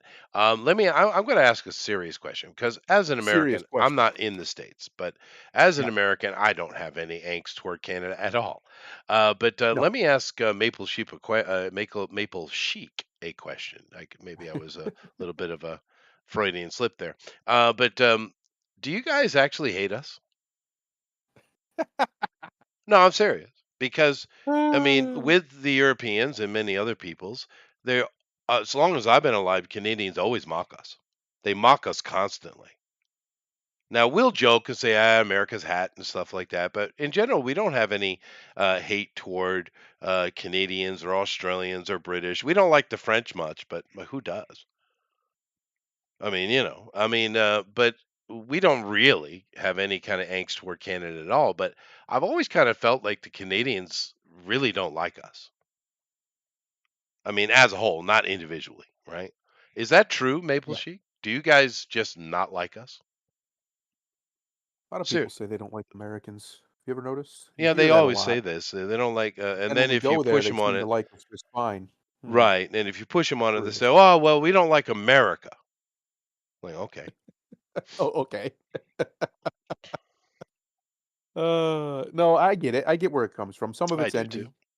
Some of it's our arrogance, which Americans are very arrogant. Yeah, but our Uh, arrogance is ignorance, though. It's an well, our ignorant arrogance is arrogance. also earned in a lot of ways Well, because deep down in the cockles of the American spirit, as we call it, is that fearlessness, that can do, that the we can. the Obama cowboy, nailed it. he did. Yes, we can.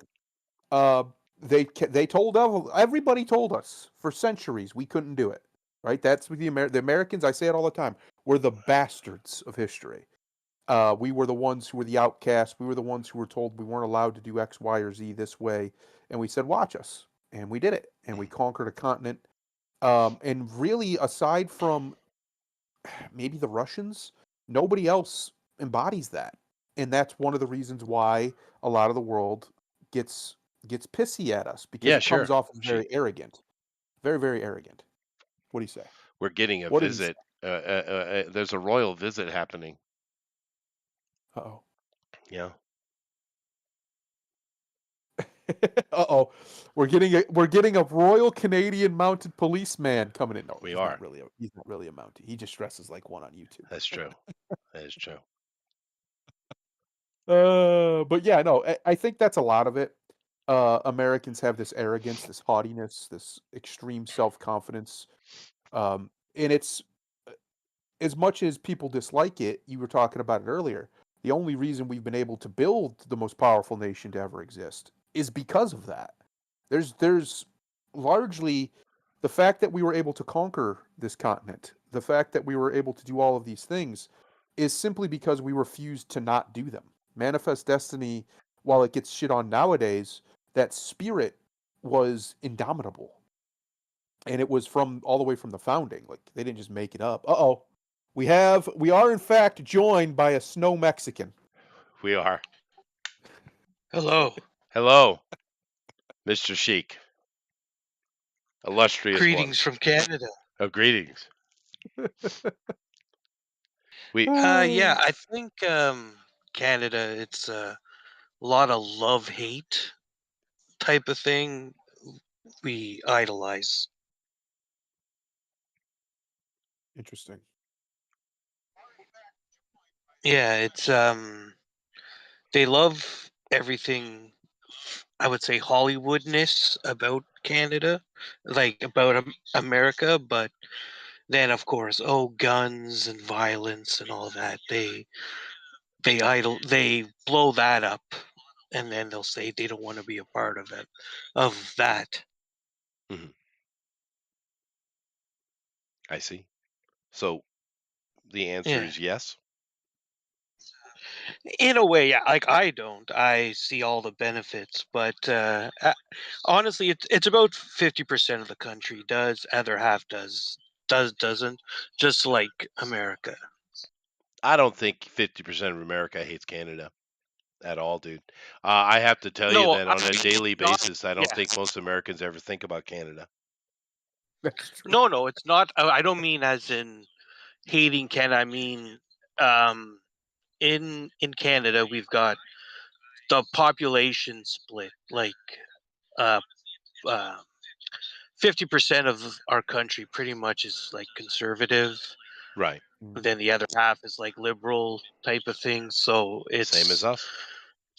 just like America is. It's like a 50% split, and then you got a group in the middle who go either way, and they change the whatever when it comes to the who becomes the prime minister in Canada. That's pretty much it's a small group that wavers either side. Right. Yeah, the undecided middle, we have that as well.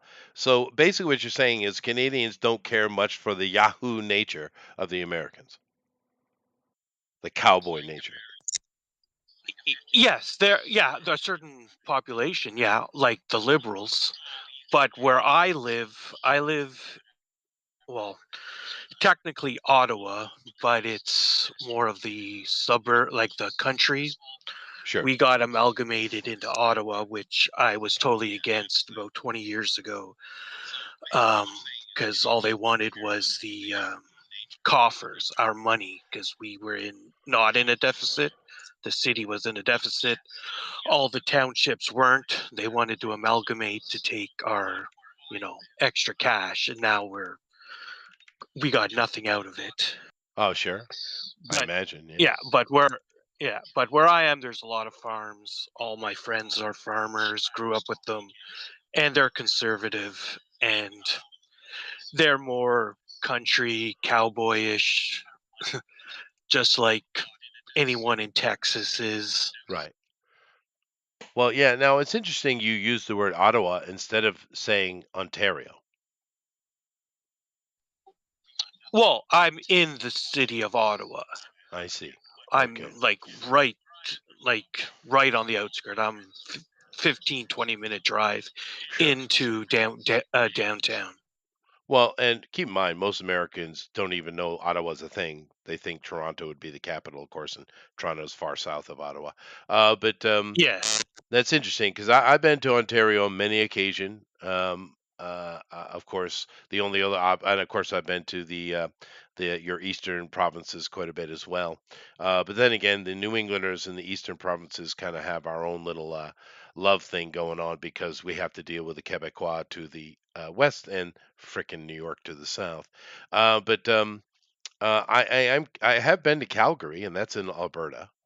I went for an Oh, Olympics, yeah. actually. That's true cowboy country in Very Canada. cowboy country. That's Yeah, that is true. yeah. So, They speak their own language, their own. Canadian language, a lot of slang. Oh, really? Oh, I didn't know that. Oh, Uh, very, very, very, very much so than where I'm from. I see. Now, the the Albertans have been making noise about leaving Canada for, I don't know, 50 years or more. Yes, they And get they're getting more serious about it, right? yeah, because they get the shit end of the deal. All They the do. money they make, it gets siphoned to Quebec and Ontario, Right. pretty much the East, and the West gets no benefits. And when it comes to voting and political power, the West really doesn't have much at all. Everything is pretty much Ontario, Quebec, and the East Coast. Right. That's once all the voting comes in out of those provinces, you kind of know the way it's going to go because the West is pretty much conservative. Right. Well, now, if Alberta does decide, to, in Edmonton to join America, which in some aspect, what is Regina and Winnipeg going to do? You think, and even Victoria? Regina, the whole Saskatchewan and Yeah, yeah, Saskatoon, like And that whole Manitoba as province, well. Yeah,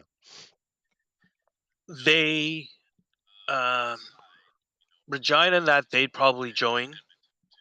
They'd follow suit yeah. because they're very closely tied. Manitoba, they might go as well because they don't have much rather than Winnipeg. But Yeah, which is a yeah, beautiful place, they by the may way. go as well. Yeah, yeah. I got a buddy I went to school with. He used to play CFL football. He's actually a Oh, conservative politician up there now. oh, interesting. All right. Yeah. So, and I don't even know if America wants to interact with British Columbia. It's so infested with Chinese. But Well, that's communist country. That it is is. pretty It is. much just Yeah. like Seattle. That's exactly how it is. I got a lot of friends that I went to school with that are in there, that live there, and they're all liberal commie hippies now. Yeah. Yeah. The West Coast is kind of lost. So I guess the question would be in that regard, if that happens, because it could certainly happen.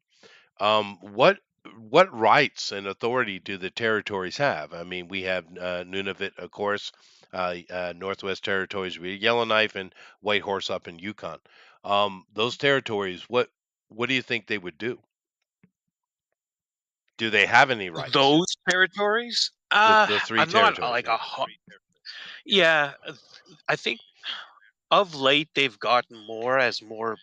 It's actually they weren't provinces like now they're provinces. Before they were territories, so they had Are they? less. I didn't know that. Okay. Yeah, yeah. So they had it's they have more with it, but I have again I have a friend. Her and her husband live up there in I think in the Yukon, and in a small town. He's a police officer, and the amount like to buy groceries, like buying a case of Coke, is like $50 because it's so hard to ship up there. So if that can change, I can easily see them go like quality of Right. life stuff.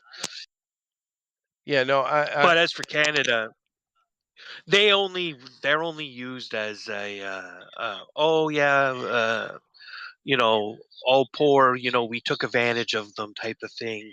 yeah. And then they'll use them politically. And then rather than that, our government just forgets about them. Yeah, well, I saw this Carney guy doing that just the other day, actually. But yeah, because that is another thing I've Yeah, noticed. I mean, aside from this one I never pronounced correctly, Iqaluit, I think, in Nunavut. I don't know if I ever pronounced that correctly, but that's kind of far on an island. I don't know how you deal with that. But one of the things I've noticed about with Canada, you don't have very good infrastructure, like train systems, highway systems, no. pipelines. You're really not laid out, and I don't understand. You guys have been a country as long as we have.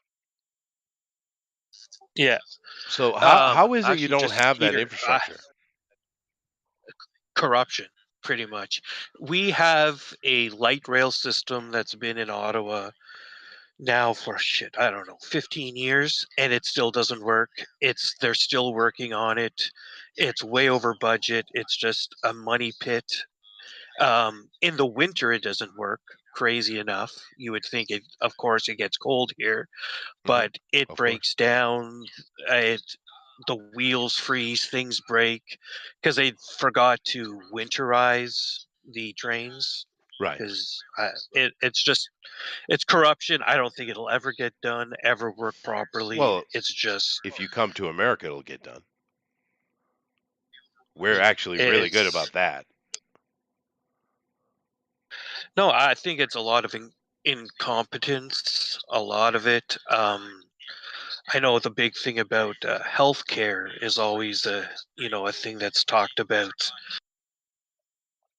Yeah. But the free healthcare, I was told Fundera and those guys before, um, it's great when you break a wrist and you need to get a cast or you need to go see a doctor. You just walk into a clinic, you show your card, you'll get seen by a doctor, and you don't have to pay for a cast or one time I had pulled something in my ribs and I got an X-ray and everything, and I didn't have to pay for it. Hmm. That's great. That small stuff is great. Anything big, you're waiting possibly a year or two. If you need to get some sort of scan for a cancer or something, you're in line for a year.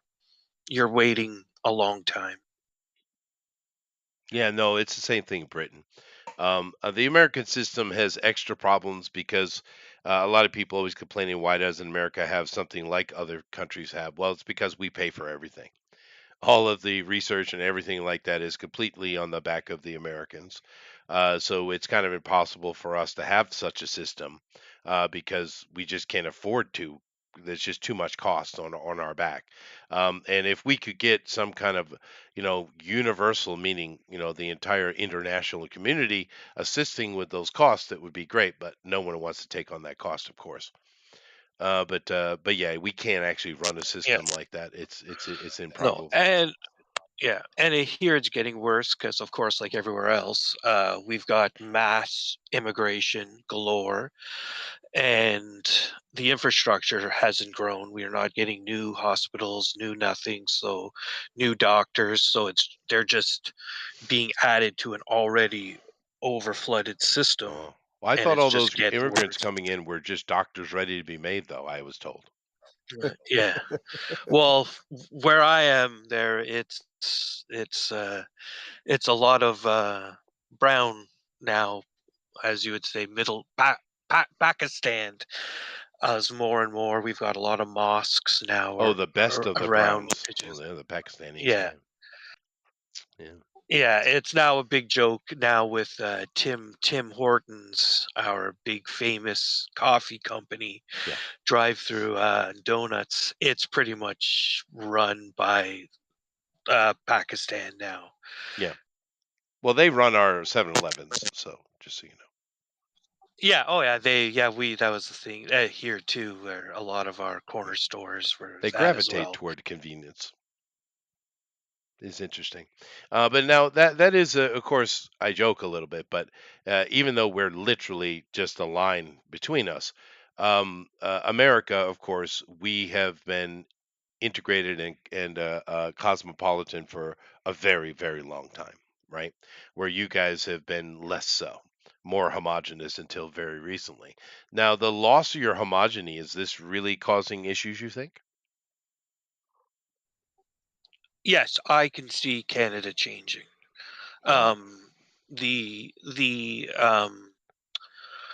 nice, yeah, I would say Canada's so nice or whatever. I think that's now become a detriment to us, where we're actually weak.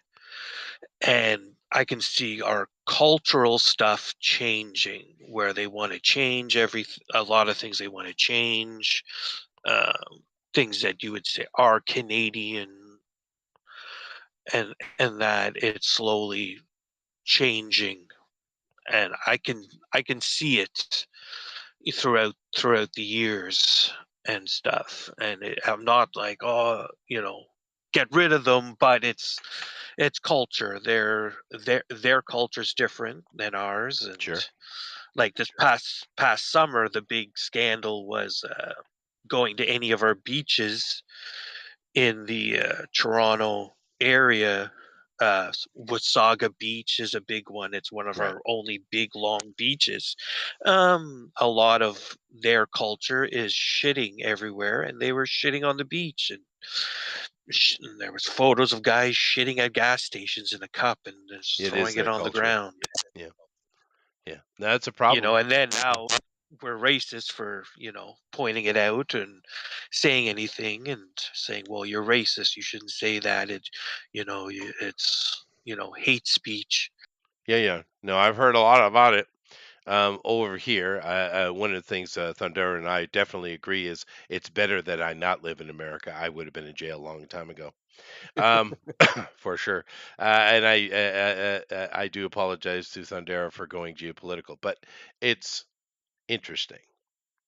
Interesting. It is Yeah, interesting but because yeah, I understand, with Canada and the US being neighbors. The way I put it with my friends and stuff is, US is that uh good that cool neighbor, that rich neighbor that's got all the cool things, all the tools, yeah, all the gadgets, all the toys, and you're the neighbor. You get to go over and ask, hey, can I borrow this tool? Can I, and you get the benefit from having that cool neighbor that's got everything. And that's what Canada has. We don't need a huge military. We've got the biggest bad boy on the planet as our neighbor. If anything happens to us, well, of course the US are going to step in, because obviously. it's there's and I see the benefit of that.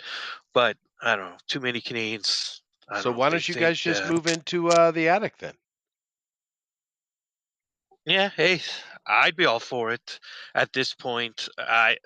The way I see it going, I'm like, there's 80 something million Americans that have more things in common that I believe with, and then not here in Canada. So I'm like, hey, I'd rather have 80 something million more fellow whatever Americans Hmm. than that I'm a part of the population with, than what's happening Oh, here. I bet you it's more closer to 200 million, dude. But Yeah, I just because mean as in voting, like when you right, guys voted, that's roughly what it would be. But because yeah, your whether it's a hundred yeah, for as million far or as those who vote, your population is what, 40 million, yeah, it's now ballooned up to 40 within, well, the last good 5 years, when right? Trudeau's brought in at least 5 million more Right, but people. America And doesn't sweat that. We have people from all over, right? yeah, yeah. So our population is what? It's the same as Florida would be, you know, like population wise. We're Yeah. just a big, huge state. Yeah, yeah, no, I get it. I understand what Trump's been saying. We're just not really sure because at first we thought he was just joking just to get some, trade deal done. But I think we're all Yeah. starting to realize there's more to it, good or bad. I guess the last question I'd ask before I move on to the next, because we haven't done anything. The next subject is I'm not even going to talk about Quebec and Ontario because yeah, Quebec is just a freaking nightmare. Now, obviously, Yeah. Labrador and Newfoundland, they're too far. They're across the water. I'm not even going to bring them into the conversation. However, New Brunswick, of course, is literally just extra Maine. And then to a lesser extent, Nova Scotia, which is just kind of the peninsula of New Brunswick. What is their thinking on this? Do you have any idea? Um. It the East Coast is funny. That's pretty much what we all consider New Brunswick to Newfoundland. It's a mixed bag. At times they hold the keys to the whoever becomes prime minister. Mhm. More often than not, those four provinces, you kind you can kind of, because all the other provinces are so tied into who they are, whether it's conservative, liberal, or NDP. That, and then Quebec is majority bloc Quebecois, Right. and so the East Coast, you can kind of tell the way it's going after the votes come in through the East Coast. So of late, it's been the last two elections or so, it's been liberal. That's why we've known a lot of times as going, okay, it's going to be liberal because that's what the East Coast has voted for. Right. Um, but now turned around, I think it's a mixed bag. I think it could. I think just, well, everyone's hated Trudeau. That's the main thing. It's just he's losing, and that's why he stepped down. Um, New Brunswick is kind of woke of late. I've got a lot of friends who are there, and they're kind of, pro Trudeau, pro left, not so much conservative because it's the media's played them as Nazis. Hmm. Um, Nova Scotia, PEI, they're together. I think a lot of them are getting tired of um, just being forgotten, taxed galore, getting screwed over and forgotten. So I think this time around, I think that they will go conservative. I think that's more where they're leaning overall. Really? They're But more leaning toward Pierre yeah, Poilievre. I think so this Hmm. time around. But overall, Canada historically has been more of a liberal country, anyways. Even the conservatives would be like Right. like liberalness, Sure. but light more. Well, So everyone's got that liberal bleeding heart in them. well, you have that. You have that freedom because of the freedom that America affords you. Yes, 100%. Yeah. Like, that's, you know, we we have gotten to live in the most peaceful area border ever existed in the world. Yeah, I think so. Yeah, that is true. I guess I will just make one more anecdotal thing before I move on. When I was a kid, I belonged to a Northern Baptist church, as most kids grow up in church. And we had a, I don't know what you would call it, but a sister church in New Brunswick. Actually, it was in St. John.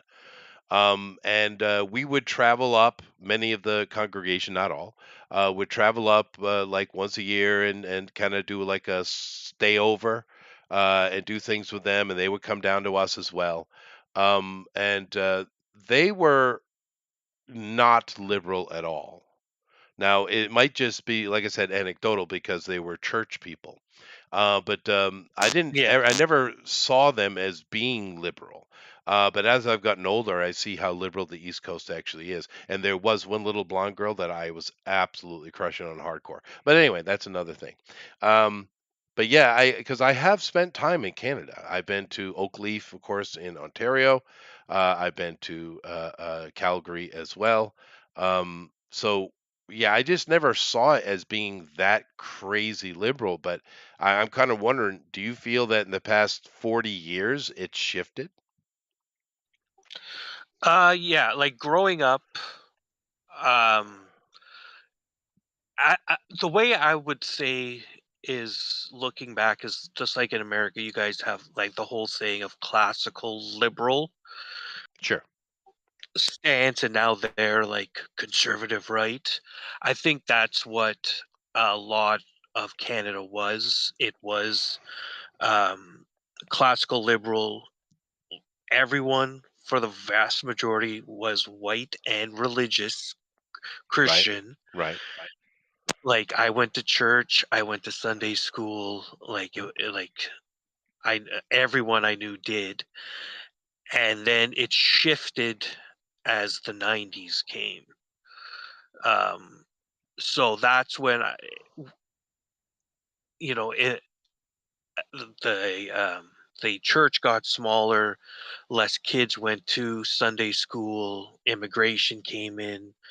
So that's where it was liberal, but it was kind of like Christian liberal, which is kind of Yeah. conservative in a way. So where now it's like our church, I go every once in a while. I haven't gone as much as I actually should, but um, it's gotten smaller tremendously, and Christianity is not near as big as it once was.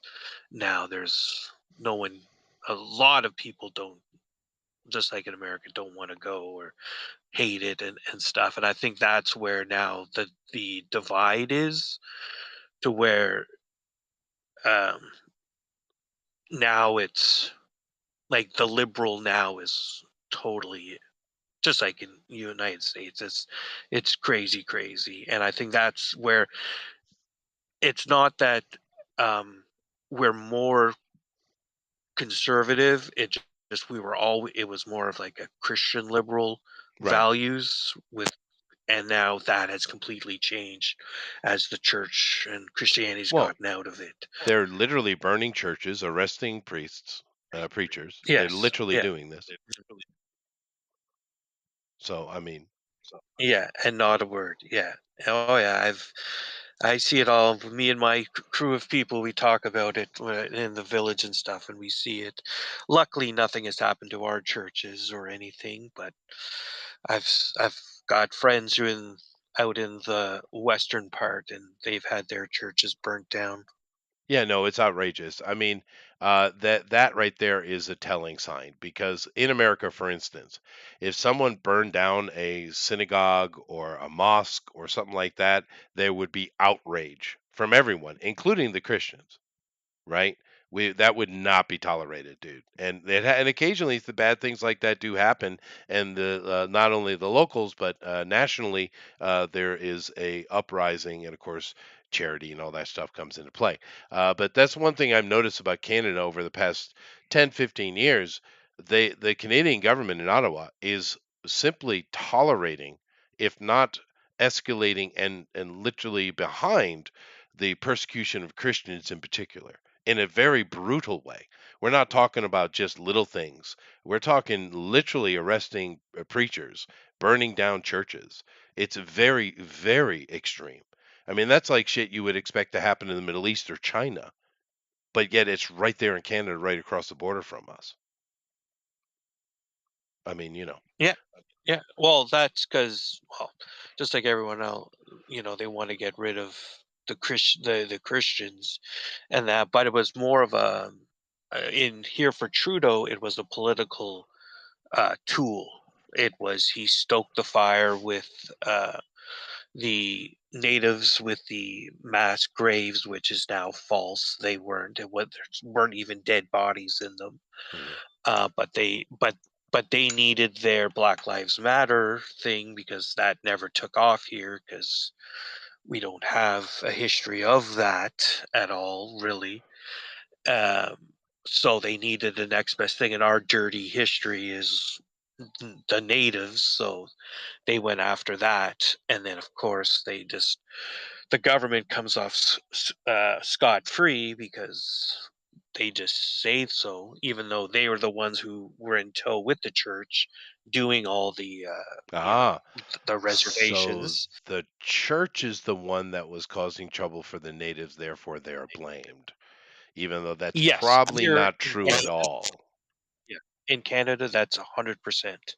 It's the church is blamed for it because that's the schooling system, and that was done through the church. But if you're intelligent enough to understand how things worked back then, the church had the power, but it was only bestowed upon them by the government. to do what they want because they worked in tow. Yeah. So now But there's no need for the church. So right, they right. just blame it all on them. I get it, but were the churches actually guilty of anything in reality? No, Because in America, in a, mainly it was the churches that were the ones putting themselves in danger out trying to help the natives from the government overreach that was happening in the late 19th century. I'd say it would be as much as a blame as just taking them off the reservation and pretty much making them learn the Uh, Western school. I would say, like, yeah, yeah, I and get then it. putting them on reservation. That would be their biggest thing, where they should have just left them alone and not tried to assimilate them in. But a lot of it is actually the mounted police. They're the ones, the old Mounties. They did a lot of nasty stuff. They were I bet they did. the ones that rounded them up and stuff, and on the reservations and that. And now, Original sin. just like, yeah, and now they just don't do anything. And Trudeau will say, "Oh yeah, I'll do something for them," and he does nothing with their water or whatever. I see. And so that's why Carney was up there placating them with $2 billion the other day. Okay. Yeah, well, As I if Canada has any funny money. thing, funny thing with Carney is he doesn't even have any political writing that he's like. He was just He's a banker. bestowed. Yeah, he was bestowed the being prime minister. He had no writing where he was from. He held no seat in the house or Yeah. anything, Yeah. or from a riding. But now, coming in April or May, they're here in the west end of Ottawa. There's a liberal guy who holds a seat, who was actually up for being the leader of the Liberal Party. He's won his riding for 3 straight voting years, and now the Liberal Party's kicking him out and having Carney run in that riding so he could actually then win a riding and hold a seat in Parliament. Wow. We would use the word district, just so you guys know. Thundero, Yes. would you like to ask any questions before we move on to something else? No, snow Mexicans will be absorbed. That's pretty Okay, much the end of there we go. that. Yeah. No, it's funny. It's funny that there's so much resistance in Canada to this. What is genuinely a great offer. Everybody, like I saw somebody on Twitter say this. She's Canadian, actually. She said just about everybody tries to kill themselves just to get into America, and Trump's offering it to you on a silver platter. He's bringing you on board, and you're still Yeah. throwing a fit at him. Right. And it's just funny to me. Like, Yeah. I understand why. I get that, this for some reason suddenly they have national pride, even though they didn't have national pride when Trudeau doubled the size of their population with foreigners. But that's beside the point. Uh, all of a sudden they have national pride, and that's great. I'm happy for them. But at the end of the day, as I said earlier, the fact that America has tolerated Canada to our north is only because they were in no way a danger to us, in no way any kind of problem. They're becoming one, and that's the other part of the equation people are missing. Like you guys were just talking about, all the problems that Canada's facing, they're not just going to go away. They're not just going to get better. So the only real solution for the world's most powerful country right to their south is we're going to have to eventually get involved. We're just going to have Yeah. to. There's no question about it. These problems are they're not something we can ignore forever, and it's going to have to be solved. And I honestly think that America is going to have to decide what it wants to be. I've advocated for a long time that America needs to pull back from the rest of the world, focus on this hemisphere, and dominate it for the next 3 centuries. Just Well, dominate it completely, because we can't afford to control the rest of the world anymore. We could probably keep the Atlantic pretty well as we have. We could probably keep most of the Pacific, at least the span, as we have. But everything in between there, it's just a shit show, and it's not our business, to be honest. And we don't really need the headache, nor can we fund it, especially since everybody over there wants to be ungrateful. for the fact that America has protected and secured trade for the last 100 years. Um, that ingratitude and that cost that we've incurred. Now, granted, there was great benefit to us too, but that cost that we've incurred, we simply can't afford to keep doing. So I think America is going to have to get very serious about itself here if it wants to exist at all. Yeah. We're going to have to become a hemispherical power which we already do dominate this hemisphere, but I mean more directly. The fact that we've tolerated the cartel stuff for as long as we have and largely have controlled it through backroom deals is a blight on the people's the few billion people that live over here. It needs to end. And the only way we're going to end it is if America stops pussyfooting around and just admits what it is and acts like it. I've advocated, I even said it earlier, I think Japan needs to fully remilitarize. I don't think we should get in the way of that. I think it'd be better for Japan, maybe inject some masculinity into their culture They once could again. use it. Yeah. And there's no better, I mean, in the East Asia specifically, who's better? Who would we rather be a military power, China or Japan? Well, that answer's pretty easy. It is. Japan. Now that might change. Japan has a history too. They've done some bad shit too, Everybody has. but everybody has, and China's doing bad shit currently. So I'd much rather have the current good guys versus the current bad guys than worry about the historical significance one way or the other. Uh, and I think America could very easily facilitate Japan. They're already a satellite state, effectively, of America. Yeah. After World War II, and that's fine. Everybody seems to be okay with that arrangement, including the Japanese. So we should make them stronger, make them as strong as we can, and the best way to do that is to allow them more autonomy, let them remilitarize, don't get in their way, which Trump is fully on board with. He's been open about it. I say we give them Uh, Korea. yeah, yes, I agree. I completely agree. Yeah. The age Because they'll of deal with that North Korean nations, thing quick. the age of nations is over. It's time for the age of empires to return. It's not going to be stopped just because the liberal world order doesn't like it. It's here, and it's the way it is. The two most powerful nations on the planet, on paper anyway, are very illiberal at the moment compared to most of like Europe. Uh, and then you have Russia, which is number 3, and they're very illiberal. So the liberal world order is over. The European hegemony and control over the world that America prolonged because it was beneficial to us monetarily Mhm. is done. Yep. And we're going to come back to the age of empires because America can't afford it anymore and Europe doesn't want to pay. So, okay. Then we're going to go back to the old ways because it's the only other ways that where civilization can exist at all. And Canada and us are so close to each other spiritually and ideologically. It just doesn't make any sense for us not to be the same country. It really doesn't. I've been on board with this for over my whole adult life. I've never understood why when we're this strong and Canada militarily is comparatively so weak, we don't have more say over them. And Yeah. it's largely just because we didn't need to. We But they have really. so much trouble, especially the infiltration by the Chinese. We just can't have it. We can't be having it. And no empire in the history of the world would have put up with it except us Yeah, we really for don't some want. reason. Yeah. We don't want Quebec though. No, they can have Quebec. They can be their own little. They can eat their snails Well, and be happy. I always found it funny here. Quebec has tried referendums a lot because they want to be their own country. Yeah, but they don't make And anything. They have no money whatsoever. yeah, and that was one thing. They wanted to still use the Canadian money and whatever. But I always said, just let them go. Let them. Not all of Quebec's going to go. It's going to get split in half. The western part, which is Montreal, all the French, English speaking people, Anglophones, they'll all want to stay with Canada. And the east part, which is deep, true racist French, who, if you speak English, they spit on you. Like, they do not Oh like the yeah, English I've been out there. in the east, Quebec City, and that.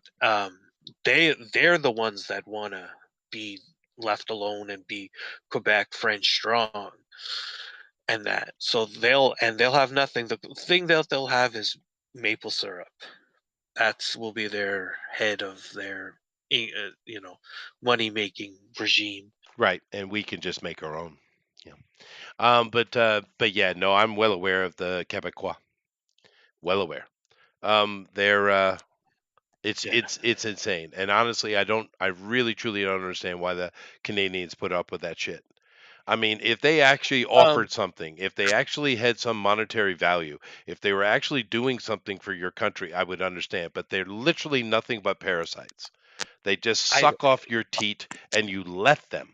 yeah, I think why that has happened is Ottawa is so close to the Quebec border. It's just go across the bridge and you're there. That's true. So politically, it's it's all political. There's so many French that have infiltrated Parliament, and it's pretty much you got to speak French to almost be Oh in yeah. Parliament. So that's where the power shift comes from, and they get to cut the deals. And Quebec, like even with the stupid carbon tax that we have, Quebec is the one province that doesn't pay as near as much as all the other ones. They get a special benefit. Yeah, I They know. don't get to pay as much. Yeah.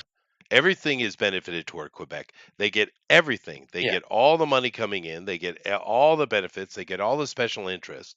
Everything goes into Quebec, and they give you nothing.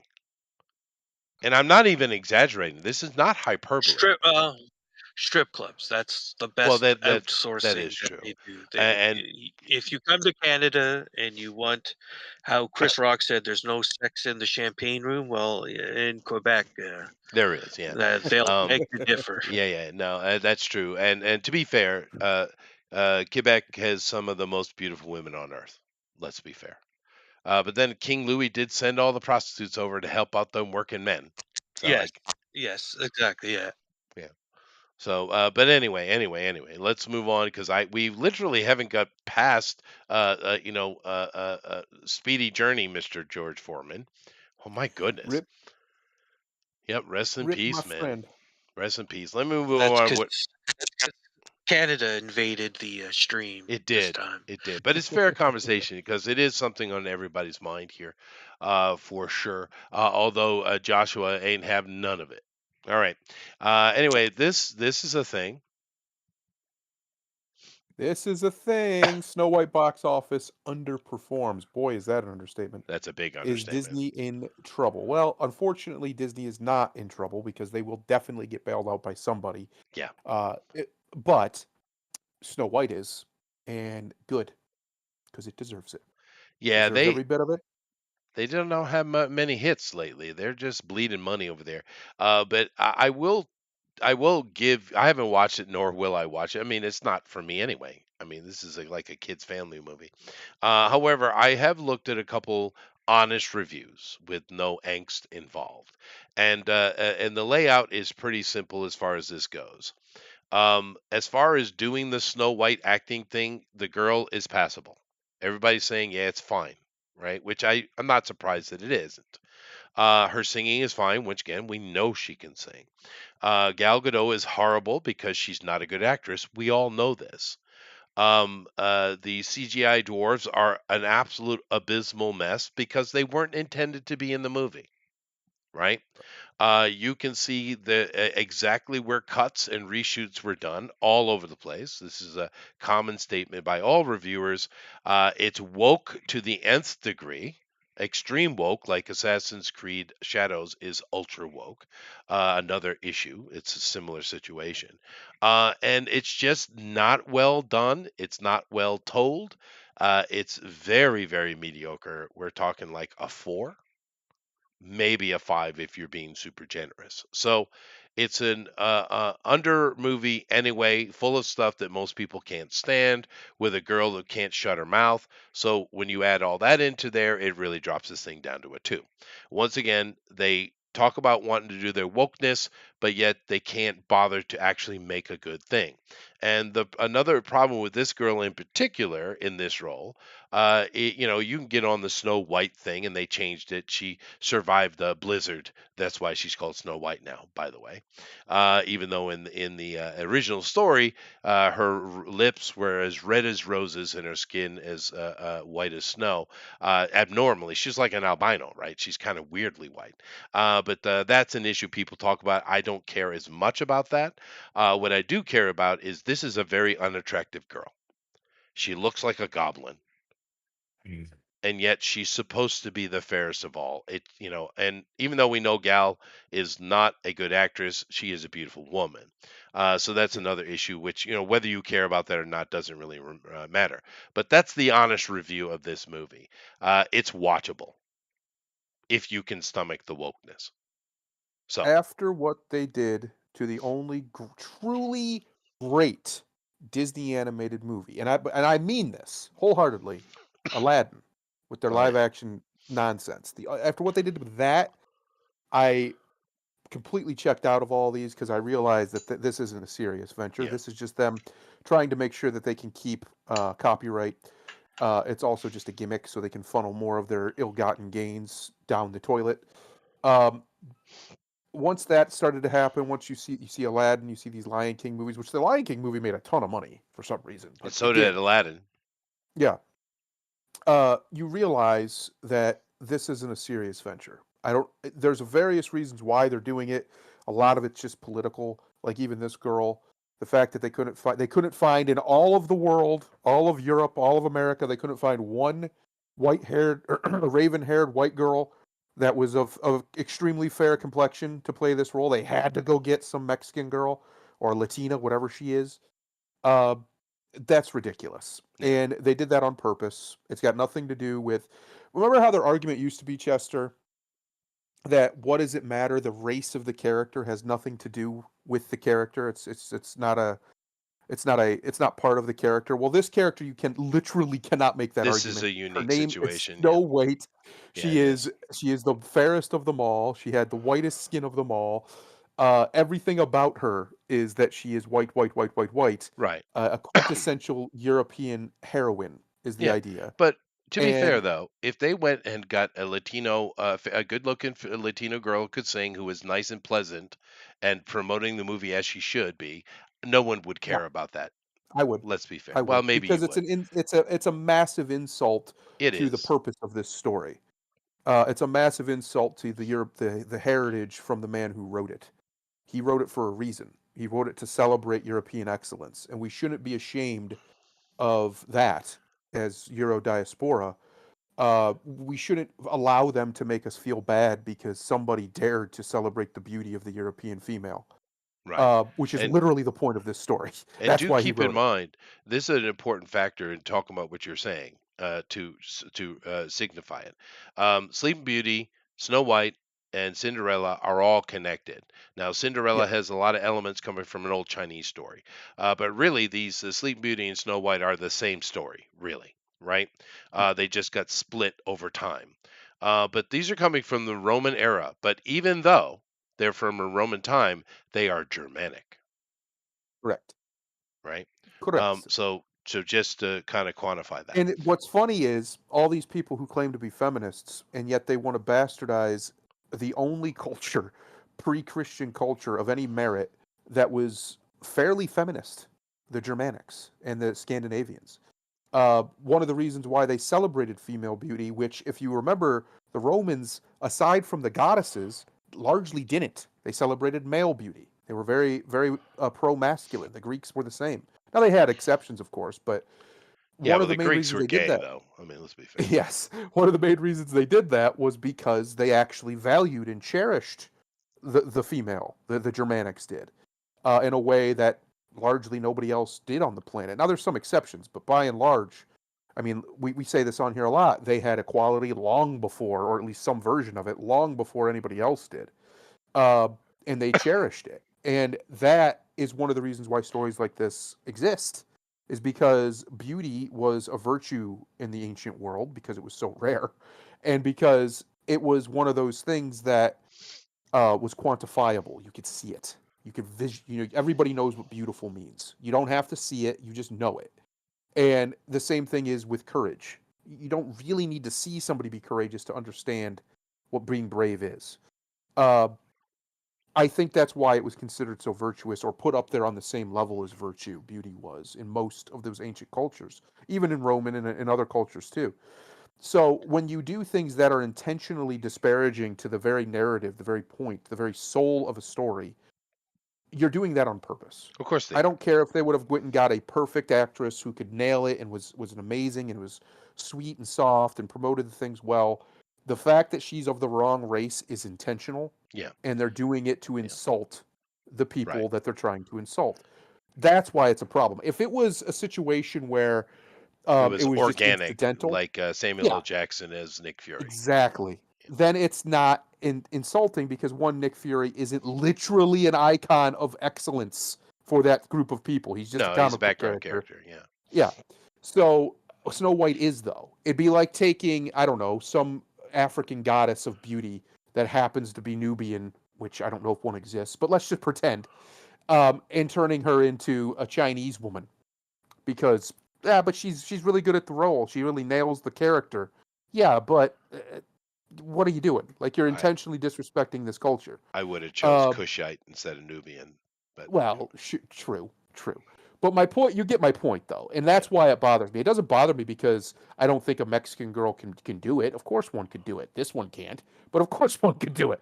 Could be pretty enough. I love Latinas; they're beautiful. yeah, But she just it's not. mean It's natured. This girl. yeah, she's mean spirited, and you can see. Look at her face. Her face doesn't look. Snow White's supposed to be delicate and effeminate and sweet. She's a heroine, a Well, proper heroine. they also don't understand that it's a love story. That's something they completely went over their head. Joshua, that is not completely true. Joshua says interesting that they didn't race swap any of the other Disney princesses. That's not really true. They did race swap the Little Mermaid with another wall-eyed girl, and of course, it hasn't hit screens yet. But Lilo from Lilo and Stitch has been race swapped as well. That is a Yep, Filipino Hawaiian girl. That is not a Polynesian girl. correct. So But they no, do. it's They have done you it. can't have it both ways. My argument has always been if it doesn't matter, then why change it? You can't have it both ways. If it's insulting to do it to a black character, right, to race swap a black character, have another race play this character, then why isn't it the same when you do it with a white person? Why isn't it the same when you do it with anybody? Well, because it is.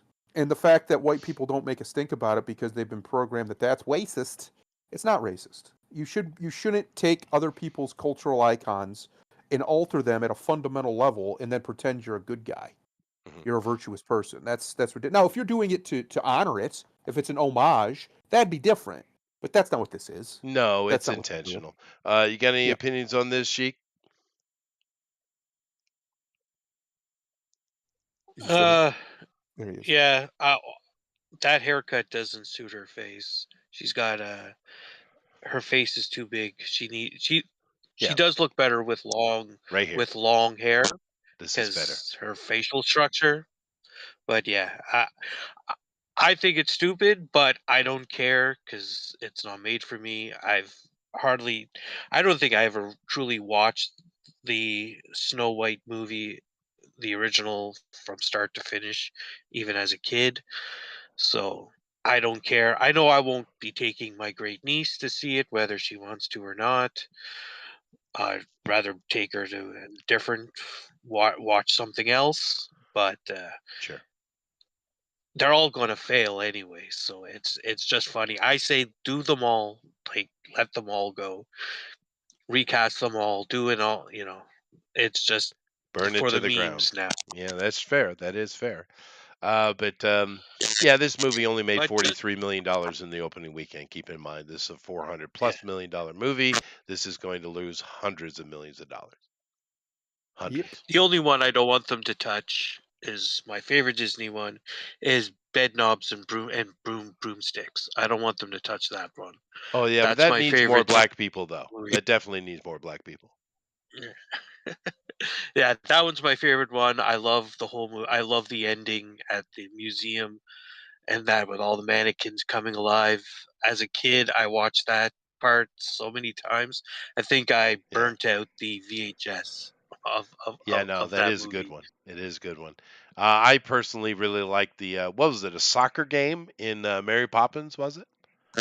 The animated part? Uh, Yeah. that's in Bedknobs and It is. Okay. Broomstick. So Dick Van Yeah. Dyke is in that too. All right. Guess he was a Disney staple back in the day. Anyway, technically, Chester, Lilo and Nani aren't princesses. Okay, Joshua. Fair enough. Let's move along here. Yeah, go ahead. Yeah, ahead, he says Sony's Amy Pascal, Harry Potter producer, eyed for James Bond reboot. Now, let me just say this very clearly. There's a big hubbubaloo about Amazon just went and added $1 billion to the bill so they could just get the complete rights and get the broccolis out of the way, which they did. Mhm. So Amazon has complete and utter control over James Bond, and they paid handsomely for it, $9 billion. I don't know what Which is kind of idiots crazy in to me. charge over there. Oh, that's right. I do know who the idiot in charge over there is. But yeah, that is not worth it. I don't think Bond has any kind of legs. I think it's a done deal. Nevertheless, everyone wants this guy to be Bond, but you have a big, big problem because the person that Amazon has put in charge is this train wreck. Oh You boy. ain't getting you ain't getting Henry Cavill as James Bond. You're going to get a black girl or something. Well, the only way that that is changed, there's two things here. Henry Cavill's already on contract to work with Amazon currently, right now, for the Yeah, Warhammer stuff. right. He won his battles by all accounts, and he's going to get what he wants now. He beat him. He got what he wanted. So whatever that show ends up being, largely by what we've heard, that's the way Henry wants it. Okay, that's good. So he has some pull within the superstructure that is Amazon Entertainment. Right. If he makes money. Yes, the other thing is Bezos. See, Mr. Bezos has been surprising me lately. I understand, and His he balls is. dropped. Let's be fair. He is the real life Lex Luthor. Yeah. Like I'll he be is. back. There's no doubt. But he has been talking about shifting away from the ridiculousness that his companies have been doing, because I honestly think he built his empire and he kind of abdicated it away to his CEOs and his boards and blah blah blah, and then just kind of went off and had his fun, did the things he wanted to do, got himself in crazy good shape. He is jacked now, probably on TRT, I'd imagine. Um, and now he seems to be looking inward to his empire that he built. He sent a memo out to the Washington Post people, basically telling them that we're going to stop being a hardcore leftist rag and we're going to try to be a lot more fair and balanced in promoting capitalism and things of this nature. That's a good sign. That's a good sign for everybody involved because they were hardcore commie for a very long time. Um, so if Mr. Bezos has decided in his magnanimous spirit to take a closer look at his companies, Amazon is probably going to be one of them directly. Amazon Studios and MGM that they own, because I really don't see how he could possibly be happy with the Rings of Power, for instance, with all the money they've spent on some of these things, and it hasn't really produced anything of merit, largely for the company.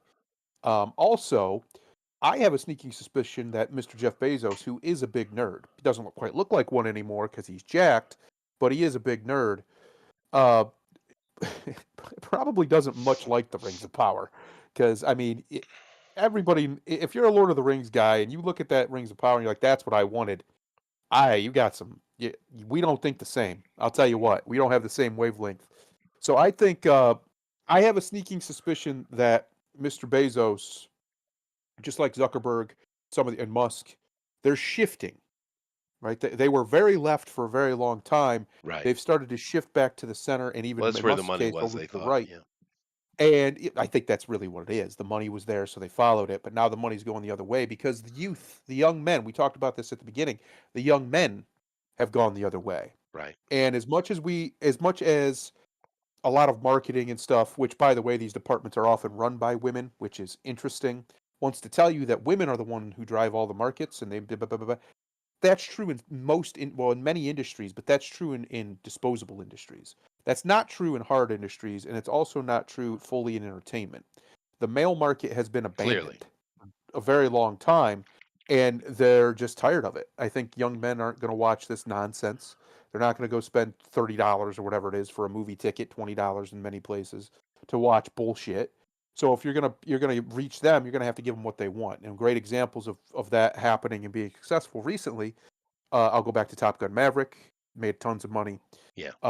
Pulled in men of all ages and women, but largely I think it was men who really understood and resonated with that movie. Yeah.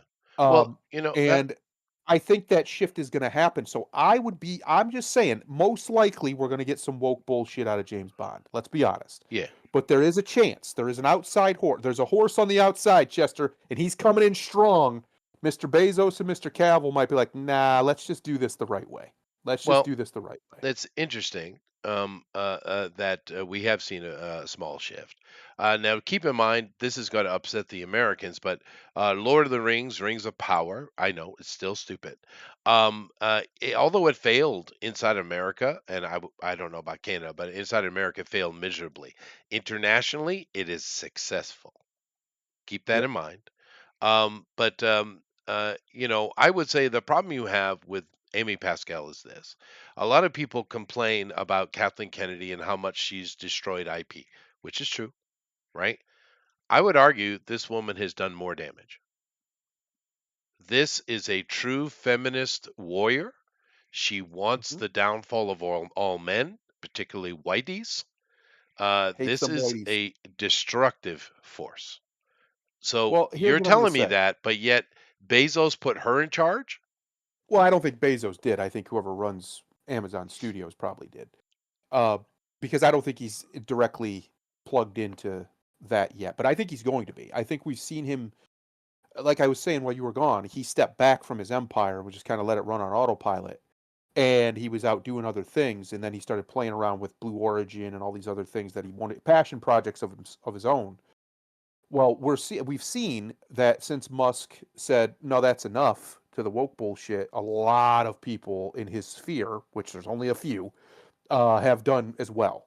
And whether it's Zuckerberg, Bezos has to some degree.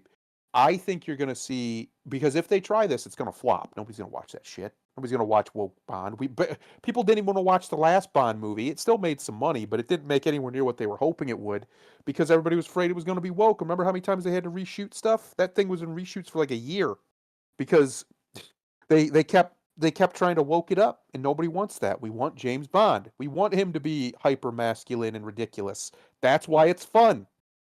That's the point. It doesn't need to be deep and introspective, and we need to think about masculinity and its role. And no, fuck off. We just want to watch him shoot bad guys. Yeah, Can you shoot bad guys and bang hot chicks? That's what we're after here. We're not that's trying to get Bond. deep or philosophical. That's Yeah, it.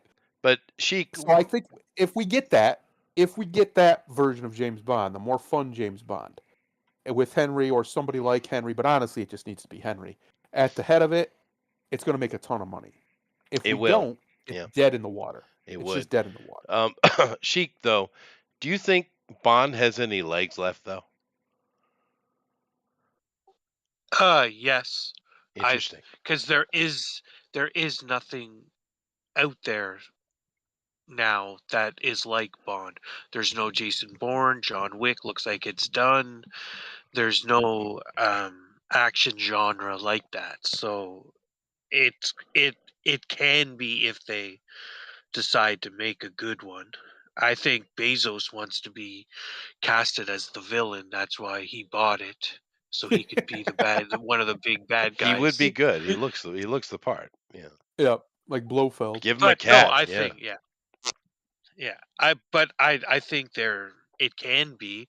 I don't think James Bond as a name has been totally diminished yet, even though they tried with Oh boy, did they try. Daniel Craig. But we did get some decent ones with Daniel Craig, like the old What, two? saying, Casino Royale, Skyfall? yeah, yeah, but that's like all Bond films. They say the even number was it said the even numbers are good, odd numbers are bad, or something like that.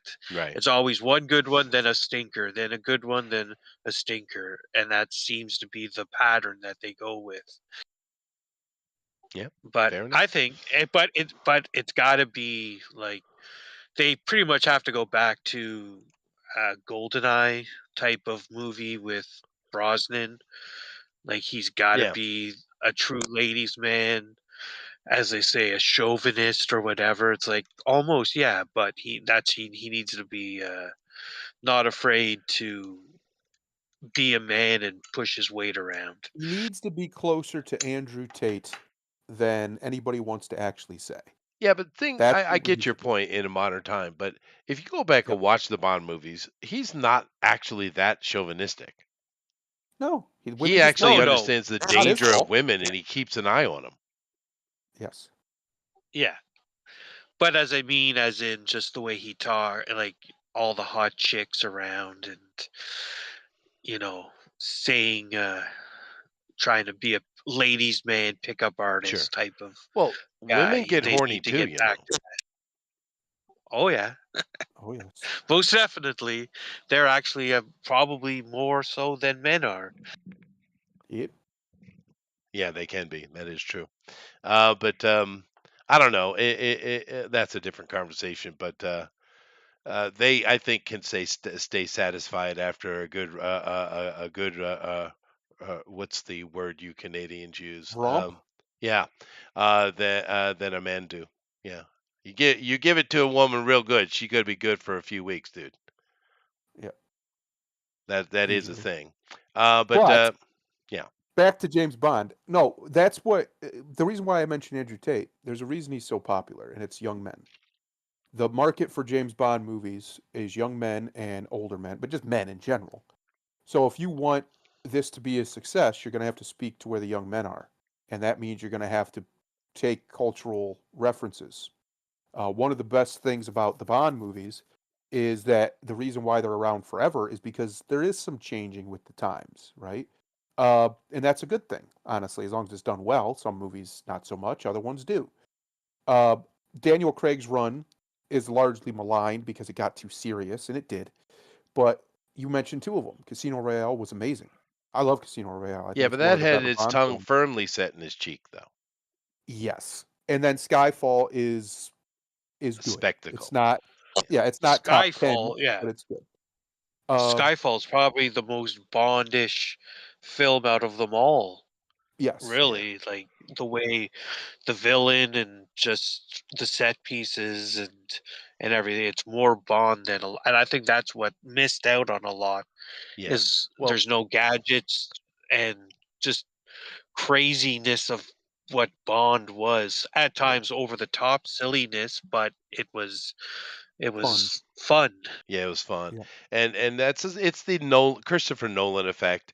They want to take away and make it super realistic, and taking all the gadgets because that's one thing about Daniel Craig. I kept seeing is like, where are the freaking gadgets? What are you doing? That's one of the huge fun parts of James Mhm. Bond, the Q. You Well, know? that would be so that's gonna be the other thing too. Okay, say they get Henry, and he's great because he always is. When he's in a role he loves, the man's a monster. He always commits to it fully. So you get Henry. Well, you're gonna also need a good Q, and I don't know who you'd pick. I know Give us an who you should old have man picked. again, please.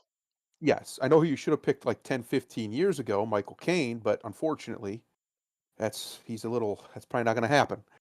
Uh, Oh, I forget the guy's name, but there's a guy in my head that I just can't think of his name. He's a English guy. Um, Anthony from Hopkins. no, he'd make a better M. uh, Yeah. Death Race. You want to go like Death Race, the new one with Statham? There's a guy and there's an English guy in there. He's got a very distinctive voice. He's the guy in John Wick. He's the concierge or the guy, the boss of the building that's friends with Oh, that John guy, Wick. Oh, the yeah, yeah, Deadwood yeah, yeah, guy. Oh, yeah, yeah, yeah. oh, Yeah, what the hell? Deadwood Ian guy. Yes, McShane. him. His name is Ian In McShane. the That's his Shane. name. Ian McShane. Yes, Yeah, yes, Yeah, maybe. he'd make yes. Yeah. Someone of he'd that make a good age, M and too, though. He'd make a pretty good M too.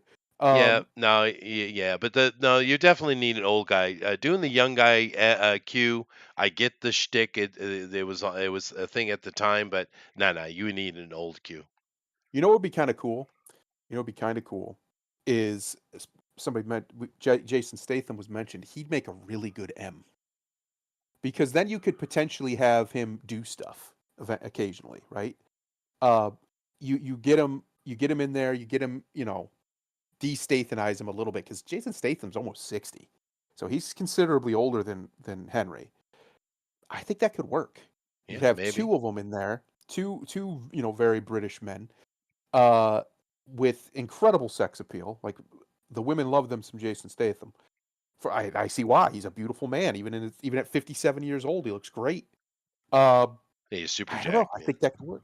I think that could work. It'd be an interesting take because what they could do is have, because you don't really know a lot about M, but it'd be kind of interesting if M was at one point an agent, right? And he's like retired and he's in charge now. Yeah, That could be an interesting dynamic that we've never really seen him do with M before. So sure. yeah, Well, I Q mean, would be very technically, important. M would be important. They don't need to, just don't try to reinvent the wheel. GoldenEye is a great example. It was perfect for what it was. It's probably the best of the last 30 years, definitely the best of the last 30 or 40 years of Bond movies, or 30, 35 years.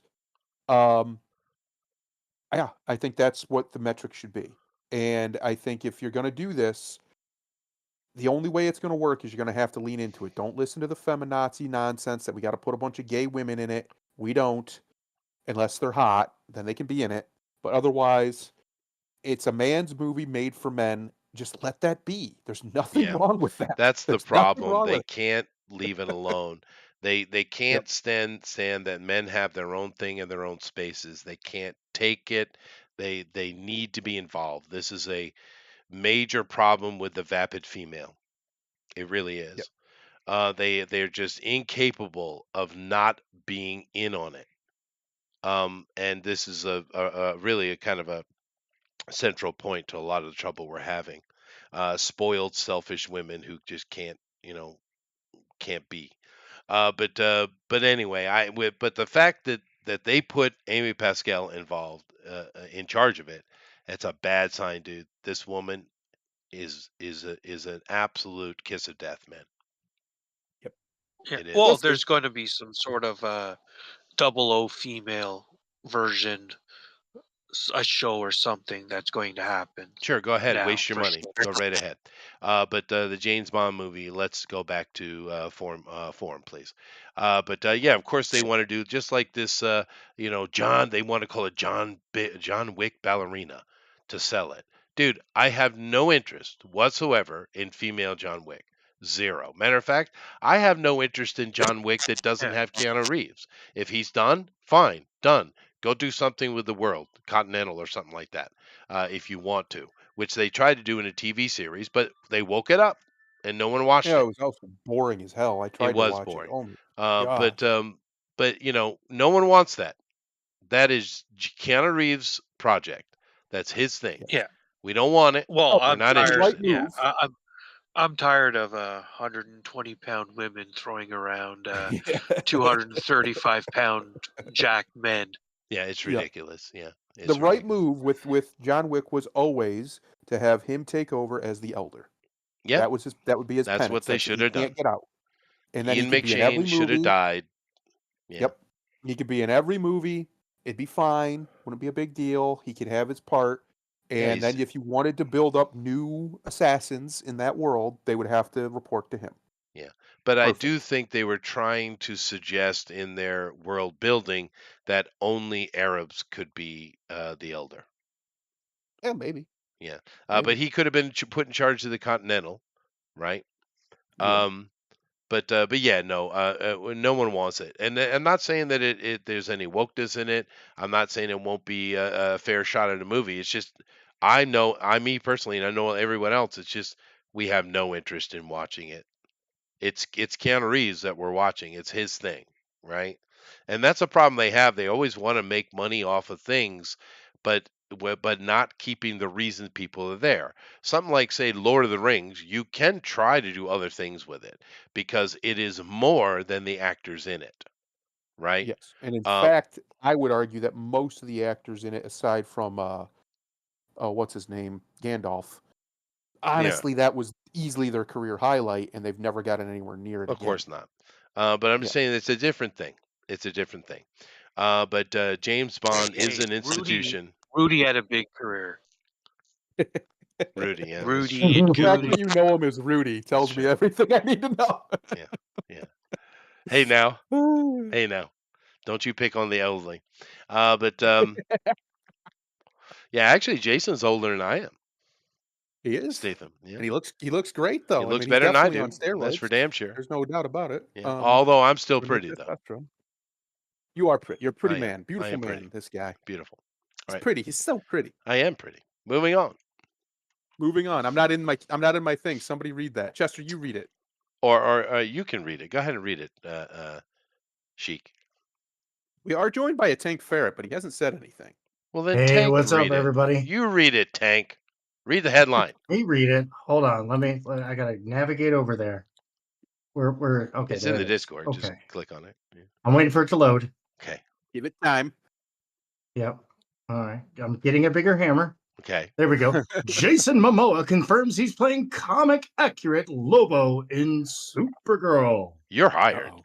We can get rid of You that are hired. that Thundera guy. Yeah, get rid of this guy. Holy Yeah, shit. God, that was better. Now, finally, exactly what they should have done from day one. But here's the question I have.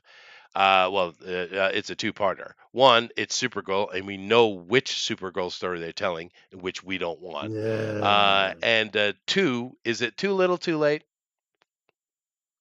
2, no. 1, yes. To your second question, no, I don't think it is. I think he was born to play that role. He was. And if it's well written Yes, and the effects look good, 100%. it's going to be amazing. But we, like you said, we know which version of Supergirl we're getting, Yeah. and that's not going to be amazing. So we shall see. But I Yeah. tried to warn everybody. Nobody wanted to listen, Chester. I tried to Nope. warn you all about Hope and how much of a Mhm, bastard mhm. it is. And I told you that Mr. Gunn was not going to deliver what we want. And he has not, and he will not deliver what we want. Yeah. Yeah. Yeah. So it's very true. It's very sad. Yep. And you're 100% accurate. Hopefully, like this Lobo. I love Lobo. He's one of those. He could only exist in an American comic book, and I love him. Mass for it. murderer who is also the hero. Weird. Yeah. He literally Yeah, murdered no, his well, entire he's like- race.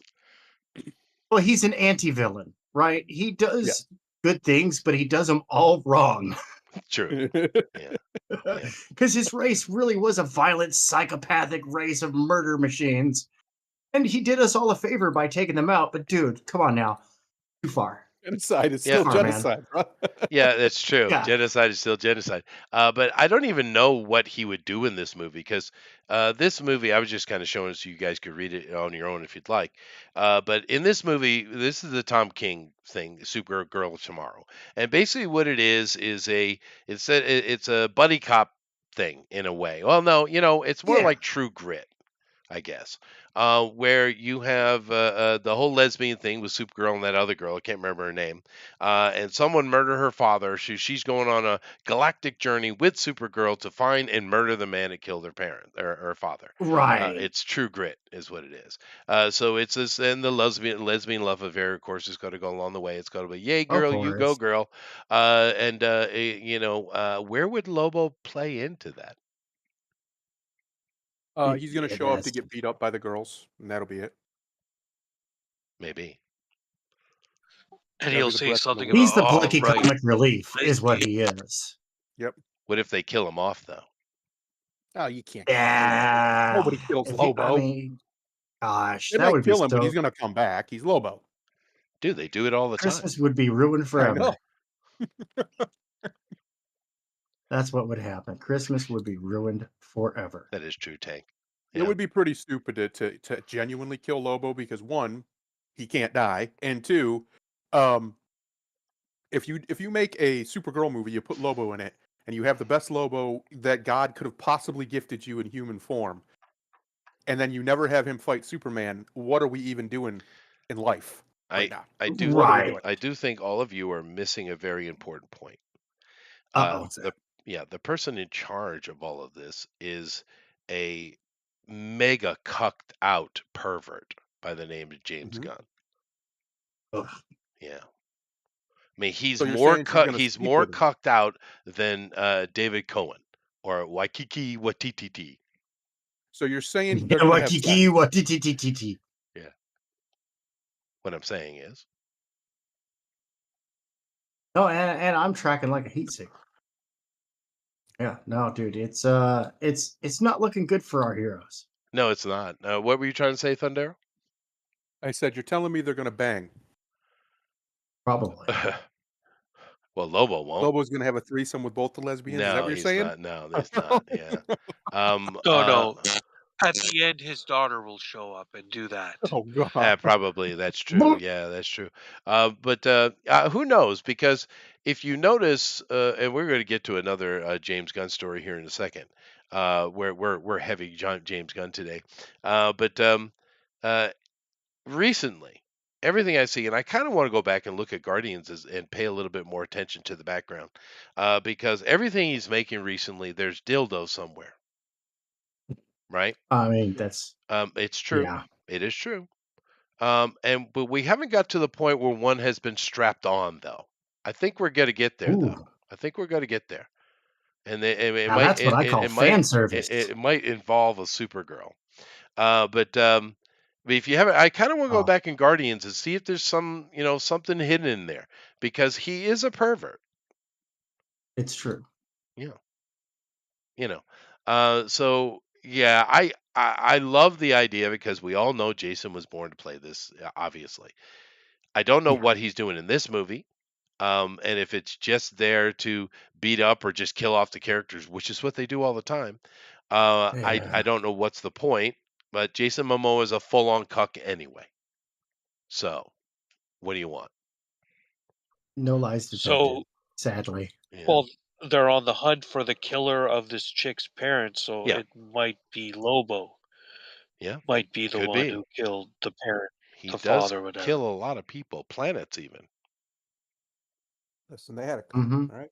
Yeah, Well, it's what makes him an anti-villain. You know, yeah. Murderous. he still does villainous things. Yeah. And he is in accordance with canon, he is an admitted wild card, even on a cosmic scale. Yeah, no, He's definitely. Yeah. He is not cosmic. even really just a person; he's a force of nature. He is. And the last time they gave us Lobo on screen was in the TV show called Krypton, I think it was called. Yes. And he was played by a dwarf. It could have been Peter Dinklage for all I know. It was like, are you Yeah. really? Did you see how bad that was, dude? It was like, are you kidding me? Dude, it was so bad. It was so bad. Just go get one of those WWF guys. Put him in some makeup. You don't have to talk too much. Although Right. Jason would pull this off really well. And he's, especially with the level of jackness he's got it going on, he's overly swole right now. Well, and you know what? Like a wrestler type attitude would be perfect for the main man.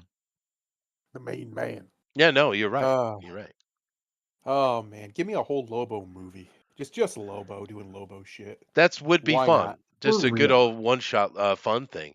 When are the anthologies going to come back? We need that. I think that would save a Yeah. lot of things, dude. They're talking about with the new Stargate reboot that they're going to actually do anthologies, and that would be genius. We really need No, I'm not anthologies back. opposed. No, we need it, dude. We need it. Just a one-off shots here or there. Just have some Well, I fun. mean, dude, you take a look like Lost Pages and Devil Flyer from Momentum Comics, like Yeah. those right there, anthologies, Edge Punk magazine, Anvil magazine, anthologies, dude. And these properties are taken off. Like if you don't know what the heck I'm talking about, you're sleeping. For real. Yeah. You're missing out Yeah. on just amazing stuff. Remember that stuff we were talking about like 8 years ago? Yeah. Chester, back No, at I the know. beginning of this? And It's because finally coming to fruition. it is, and it took too long. Anyway, Certain I'll go off people, on a tangent. certain people who I won't name, Ethan Van Sciver, could have helped it along a little quicker. Yeah. But that is what it is. But yeah, no, we've been under the episodic regime for a very long time, and I really think a good run, 10 years of anthology will kind of right the ship. Anyway, I believe you're correct. yeah. I believe you are correct, sir. Well, You are correct, sir. well, thank you very much. I would love, but you said Stargate reboot. If they're gonna do that, they got to have Momoa involved somehow. They'll probably have an episode with him. Yeah. Yeah. Oh, To dude, yeah, kind of round please. out the Atlantis thing. I mean, that's where most of the people who knew him before Yeah, sure. Aquaman and stuff knew No, him from. Atlantis, Stargate Atlantis, yeah. But no, Yeah. they'll I probably knew have him one from with Destiny and SG1 and things like that. But Anthology lets you to go and let's go take a look at the Assurance for one episode, or go back in time with Goa'uld or Tok'ra or something like that, right? Mhm. Dude, yeah, for Yeah, real. yeah, It's crazy No, how much yeah, more they dude. built for that, and then they just kind of abandoned it. yeah. We don't want to get Because into that Stargate. My knowledge of Stargate is ridiculously. The nerd will come out. I love Stargate. Yay. It was No good. great. That's a bad thing. Yeah, It was great. yeah. It's just a shame. Hopefully that reboot is good because Yeah. there was a time, man, we were living pretty good. We didn't realize it back Oh in the yeah, old days of the Sci-Fi Channel before it went stupid. They had some really good shows on they there. did. Really good. Yeah. No, Stargate and all its little spin-offs were great fun. But we Yep. had other things that were banging. We had Space Above and Beyond, even The Expanse before it got too unbearably woke, was interesting. Yeah. I was really ashamed with that one that they went so woke because that thing was going the right direction, dude. Dude, it was such a good storyline until they started going, my politics, my politics, my politics. Yeah, and it fell right in that And window when they wanted Polynesian lesbian women, Yep. Samoan lesbian women. It yeah. fell right in that window. So, I don't know And what to that be was. fair, Chester, who doesn't? I've lived amongst them. They will break you. But Who yeah, cares if you can't touch? It's fun to watch. fair enough. But anyway, before I move on, Sheik, you want to say something in regards to this? Yeah, just he's perfect casting. Watch Justice League, and he's literally Lobo. Going even the way he talks, like my man when he talks with the Flash, it's like that's Lobo. Like he was playing Lobo. Miscast. He Yeah, he's not never Arthur once Curry was at he all. truly Aquaman. No, no. Arthur No. Curry is very conscientious, thoughtful person. But And a badass. overall, I'm not a big fan of James Gunn, anyways. So I don't care. I'm probably never going to see any of his movies in the theater because I don't want to give that man any money of mine. But I don't have high hopes. I think Yeah. Superman's going to bomb. I think, and they need it to be a huge hit because if not, they're screwed for another. Like, what else are they going to do? Reboot again? Get sold. Yeah, you're right. We're sitting in a kind of ugly corner right now in regards to that. But to be fair, I don't think they've ever truly done Kira Zor-El well. I really don't. No, they Um, really haven't. and I'm talking the comic books as well. Yeah. It's not like what they did with Mary Marvel over, of course, another DC character. Well, I'm not going to get into the history of it, but whatever. But Mary Marvel, however, has one of the best comic book arcs in history, right? Of what happened with that character. They told a really good story with Mary Marvel, but Kira has just never been. They don't know what to do with her. They cloned her out as a one-off to create her as a villain, so they could have something to fight against Superman, creating Power Girl, and then everyone's like, they love Power Girl because she's got big tits, which I get. But it's just the whole cycle with Kira has not been good. Then they tried to make her over god of the universe, and that didn't work. That didn't sell. She hasn't been handled very well. And the fact that he's No. going with Tom King, just his freaking nonsense, it just pisses me off. They could have actually done something interesting with Supergirl. But of course, we're not going to get it. We just got to have, and of course, the problem I have is Gunn being involved. He's going to pervert it out, dude. He can't help himself.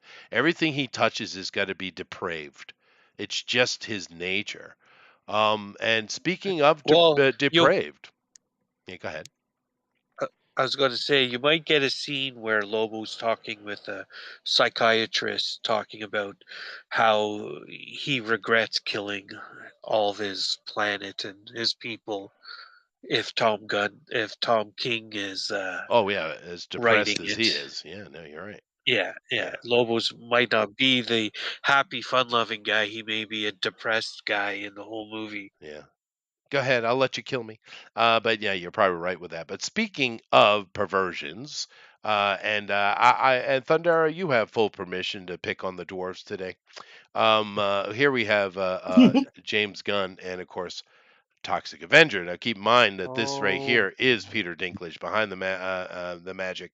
But now, just as a little bit of set before Thundera yells at the dwarf, um, keep in mind that James Gunn, of course, is coming from Troma. He was involved as producer, director, writer on many Troma things. He's not directly named with Toxic Avenger, but I can't see that he wouldn't have had some kind of involvement, seeing as how tight and small the crew was at Troma at the time, involved with the original Toxie. Now, it doesn't make any sense whatsoever that Toxie is now a dwarf in this reboot. It doesn't Yeah. make any sense. But I will I will show you how serious they are here, Tank, though. Take a look at this Oh little no. image you got right here. Where is it? Here it is. Oh, there. Uh, And if you know Toxic yeah. Avenger, you understand No, what you're looking at. dude. Yeah. Dude, it's Yeah. killing me. Yeah. Like, why? One, I don't like him because he climbed up the short ladder and then pulled it up after him. He did. I don't like what he did with Snow White and the Seven Dwarfs. That's 7 actors that didn't get a job. Yep. He's a turd. He is a turd. Yeah, he's a little turd. He's like a rabbit turd. Unfortunately, he's a really good actor, though. rabbit He's turd. the He is like a turd rabbit of an turd. herbivore prey animal. He is what he is. He is. And Uh, I, as your friendly neighborhood local Reb Rum noodle, do not approve Yep. and think he is delicious. Oh God. Yeah. I actually tripped my brother in eating a rabbit turd once when I was a kid. Yeah. Brother of the year. Oh yeah, Raisinets and sleight of hand, man. Yeah, baby. But I I don't understand why Peter Dinklage. He is a good actor, but this is a role Yeah. that does not need a good actor. And honestly, if you did have a good actor, we need someone who is comedic, right? Someone Funny. who can, deadpan humor really well, right? Is what you need for Yeah. Toxie. I just don't understand why Peter Dinklage is here. Nevertheless, he is. There he is in all his glory, in his midgetness. Get him, Thunder. I don't know why I'm being sicked on the midget, but that looks like it's from a Oh, we know. early 1990s Saturday morning superhero ensemble cast show, like your Power Rangers or Right. one of those types of shows. The Big what am I bad looking at? Beetleborgs. Yeah, Big Beetleborgs. fat What am I Beetleborgs. looking at here? This is supposed to be, a high budget situation, and that is just Which Toxie not only doesn't deserve, but more importantly, really shouldn't have. Because right. Toxic Avengers should be a third-rate B movie. That's Oh, the yeah. charm of it. And that's the one with the budget. Yeah, that's the one with the Maybe budget. that's- Yeah. Maybe Yes. Yeah. maybe that's why they went with Dinklage. Because maybe they think they can pull off more. Maybe they're silliness? I well, don't know. knowing Troma, they're probably making a terrible movie on purpose They should. Yes. It should be. because it's Troma. Yeah. And it should And be they're hard probably- R. Hard R. Yeah. Oh yeah, yes.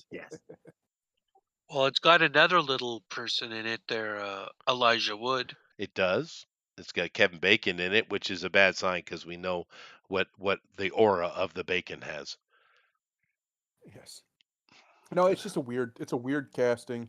Maybe he'll probably do fine because he's Peter Dinklage and he is a great actor. He is. But I just don't understand a midget Toxie though. It doesn't work for the character. Maybe he'll No, grow up no, it and be a doesn't. big boy by the end. Well, I mean, if they got someone else in the suit, and no, because he looks like a midget.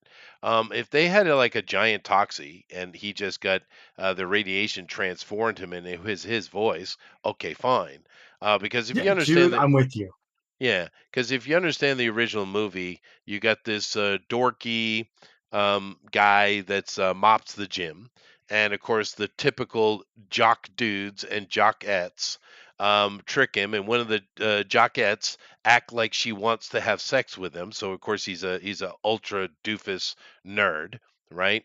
And he Hmm. believes it. And of course they trick him to humiliate him, and in the process of this humiliation he goes flying out a window and lands in a truck full of toxic waste. Yeah, That's it. And then he goes that's it. on to do heroic things and have sex with prostitutes. It's great. I love it. Yeah. And that's the scene you're It- looking at. They put him in the tutu, right? And he's like, "Oh, okay, guys. It's funny, guys. Oh, okay, guys." Right? That's the scene you're looking at here. But goodness gracious. And he looks way too serious for that situation as well. I mean, because how am I ever going to get the great, Lannister out of my head with him doing that? Well, that's part of the problem when you use these sorts of actors who have done iconic roles. Yeah. Like putting Uh, Anthony Hopkins in a Transformer movie. What the actual hell is wrong with you? it taints them a little bit. It's hard to see them as anything else. Yeah. But no, this movie's not gonna make. This isn't gonna make any money. Like I don't know what we're doing here. And maybe that's not why it's being created. I don't know, but it's definitely not gonna make any money. Well, it's I because don't understand. Guns in charge, right? I don't understand Dinklage or his worldview or anything that he purports because, Tank said, he climbed up the short ladder and then yanked it up behind him. He did. Yeah. I just don't understand that. I don't understand that thinking or that level of selfishness. Dinklage is one of Well, these people who is.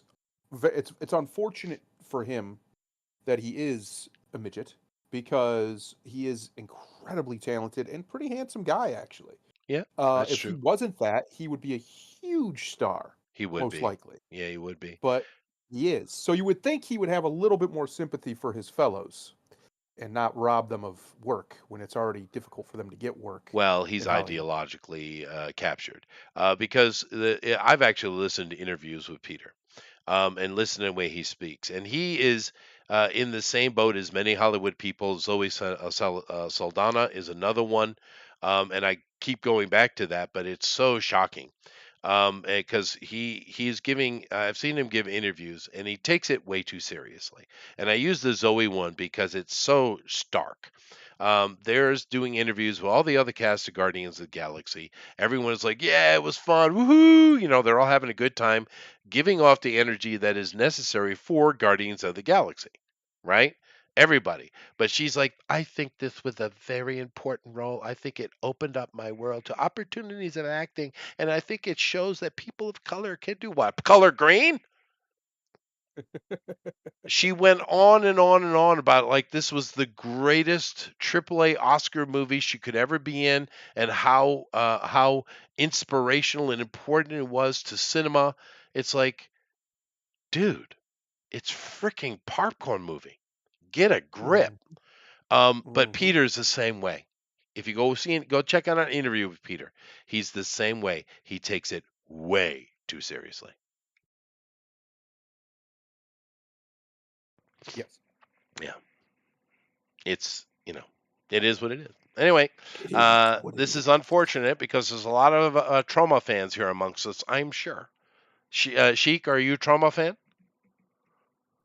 No, Okay. no. Well, Tank and Uh, I are for I sure. was the I knew of the cartoon that came out and the Oh, comic that was a book, blasphemy. That was absolute sacrilege.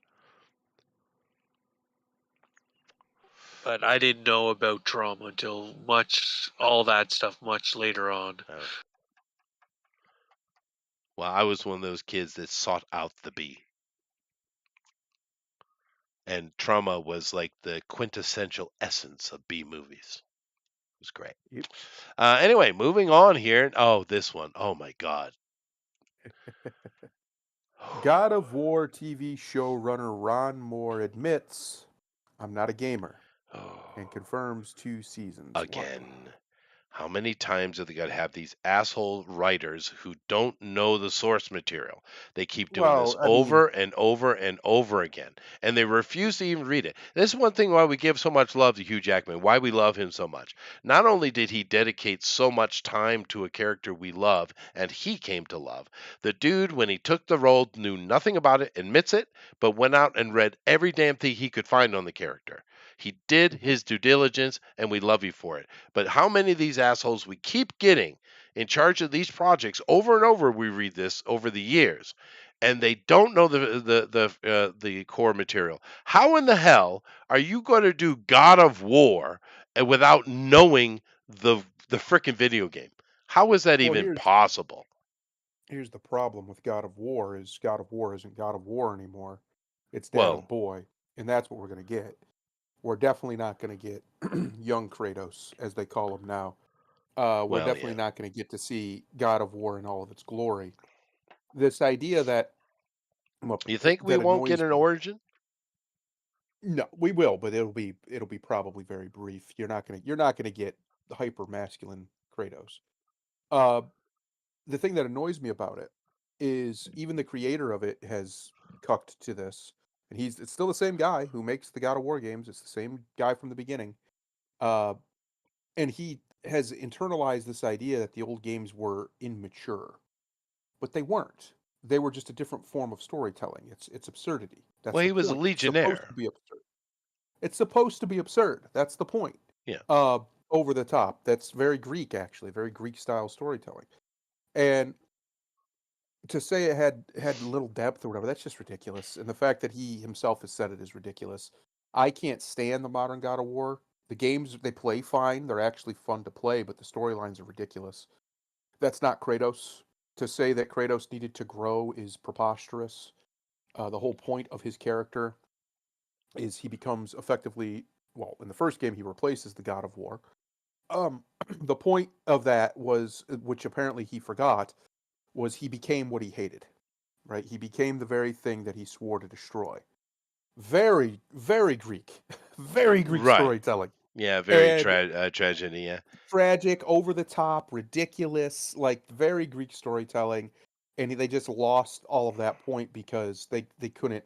It was too successful, so they made more. You have two and three, and then the other ones. But my point is, we're not going to get that. You're going to get Dad of Boy or something very derivative of it, Right. and it's going to suck because the Dad of Boy games suck. The storylines suck. They're Yeah. stupid. No, They're well you're done, probably well right. written, but they're And they're just pretty. it's not Kratos. That's No. not who Kratos is.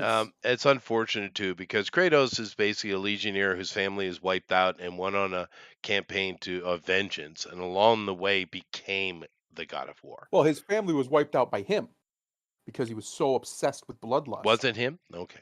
I Yeah, remember he they killed got his own wiped out. family. Yeah. Yeah.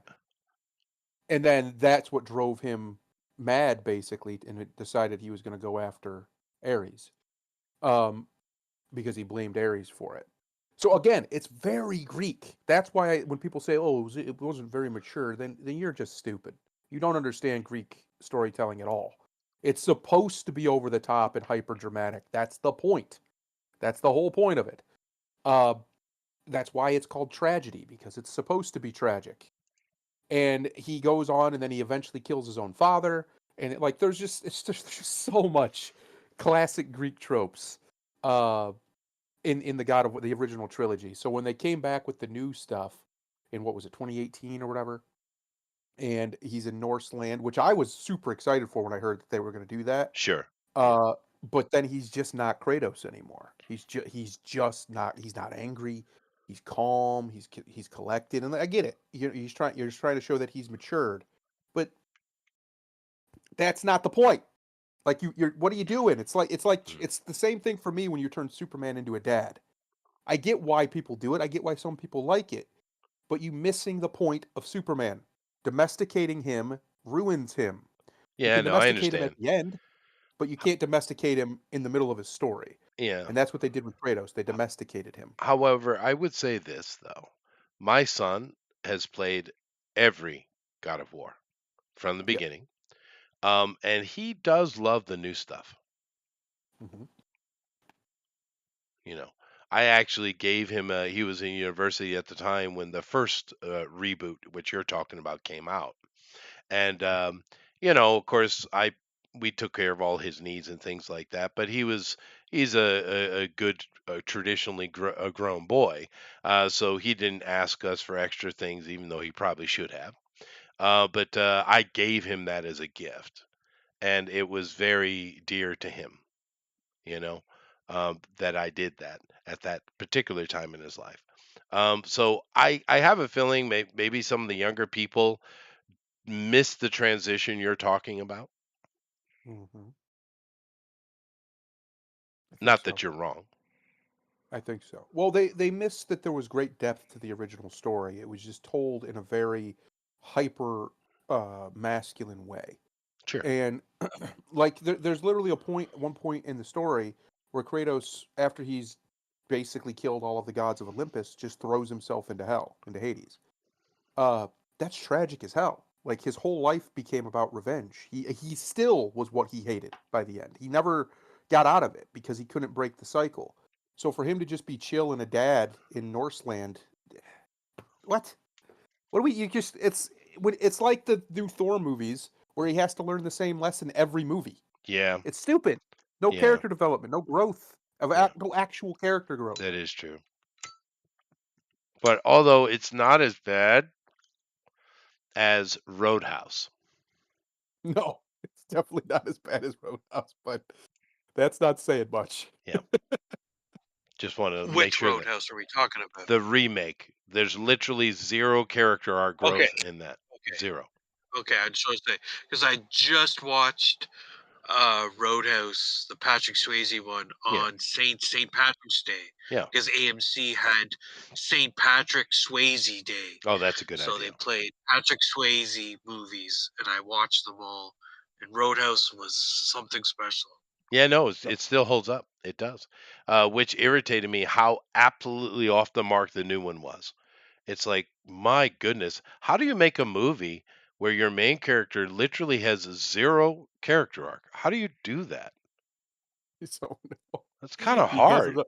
The villain has more character arc than him. Oh, no. Conor McGregor's character is the only person that has any arc at all. It's great. He's Yeah. great. They need a whole movie with Connor. Well, Connor. he's going into politics now. Mm-hmm. He spoke at the White House the other day, St. Patrick's Day. Yeah. Anyway, of course, and as usual, I am on my time, but we have to end here. But to where we mentioned that Snow White only made 43 million its opening weekend, which is more than I thought it would, to be honest with you. But that is an absolute blockbuster failure. Yep. Yeah, it's really bad. And we got a few other new things here. The Alto Knights, I have no idea. Oh, great, a mafia movie! Yay! But just They like haven't made we good need a new mafia zombie movies in movie. How about that? 15 years. Yeah. Okay. All right. Fine. Whatever. Magazine Dreams. But okay. This is a documentary. Ash. What's that? Okay, boy. she's on a distant planet, finds a crew of her space station viciously killed. Oh no. Her investigation into what happened set in motion a terrifying chain of events. You go, girl, boss girl. Okay. You Gonna go, show 'em. girl. You That's do. right. You Gonna do that. show You 'em. do that. Okay. Yeah, I had to balance it out, Thank you. Chester. I've got some There you go. Japanese husbando action going on here. What? This is just for you. He's got his camera on, Chester. Oh, I see. Which game is that? That's Phantasy Star Online too. Still, that decently thing popular exists. game. It looks better. Dude, this is the new Genesis, and it's gorgeous. It's fun. It's my paper doll, and I love to play with it. Right now, I'm rocking the husbando ultra masculine vibe.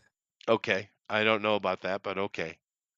Well, I mean, it's your senpai, Right. Your I senpai usually, archetype. That's yeah. kind of what I'm doing here. I usually play ESO, but Yeah, no, I did. I like this one's got arcade style action, and the characters are fun to dress up. Like right now, I'm Yep. kind of rocking some stuff that you can only get from actually playing the game and being good at it. Oh, right, right, right. No, that makes sense. Yeah, I Like played I I'll played go Phantasy Star a little bit, but it wasn't I'll go on the interesting. other side right there. See them golden things, them's trophies from being really good at an event. Oh, nice. Very good. And that laurel on the head is also being good at doing challenges and races in the game. Very nice. Does Thundero play any Yeah. video games? Not not as much as I used to. You know? I just got bored. About 6 months ago. I just was like, this is boring, and Yeah. nothing excites me anymore. I did actually buy that Rise of Ronin. Came Oh, out yeah, I last heard year. about that. Yeah. It's okay. It's Oh, okay. I've all played it right, all right. before though. I hear Basically, Adamfall just is the really good. Assassin's Creed ripoff. What game? Adamfall? Never heard of it. Yeah, I heard No, that's I've good. checked out on video games. It's crazy. Yeah. It's Now, actually kind of nuts. I just lost interest. I don't know how else to describe it. well, It I feels still like gaming play. has peaked. Feels like gaming has peaked. Maybe we'll see. I think there could be a renaissance in the future. I think we're kind of on the cusp of something happening in the next decade. But Tank, actually, the game I play most recently is Sims, with their new businesses and hobbies that have come out. It's actually one of the best packs they've come out with probably ever, and I'm really enjoying running businesses in the world right now. Is what I'm doing. How about you, Sheik? Yeah, well, actually, of late, I have a little cheap handheld ones, and it's got a MAME card, like a little card in it, so I play all the old arcade games. Right? Yeah, like the old That's Atari what I stuff? the no, not like actual arcade games. So Oh, I see, I see. uh, Yeah. anything like Pac-Man or Golden the Axe. Punisher. Yeah, like Punisher, Nick Fury arcade game, any of those beat 'em ups, Sure. uh, and all that. I have a little handheld that plays those. That's what I've been buying a lot of old games, old Xbox 360, PlayStation games, and that. My nephews are huge into video games. My little nephew and niece, they play Minecraft. They Mhm. play a Yeah. couple other online games. Yeah, no, Minecraft is a fun one. Minecraft is a big one for the kids, Fortnite and stuff like that. A lot of my kids in my school play those games, of course, but uh, with the girls, it's really Dobutsu no Mori, or I don't know what we call them, Animal Crossing. I Yeah. think it's Animal Crossing. They absolutely adore that one. But another one that's really big over here is Ark. The kids love Oh Ark. yeah, yeah. Mhm. Yeah. Yeah.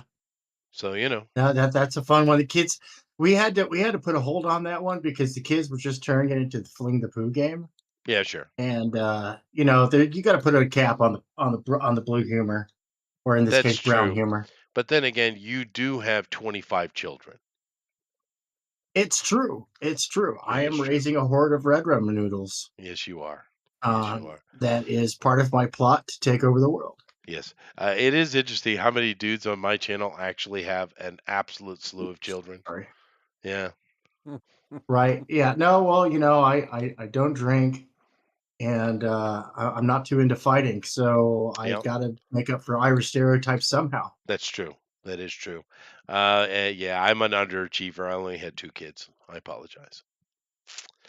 Anyway, I got to run though. I got to go to work. Tank, would you like to say something to the people?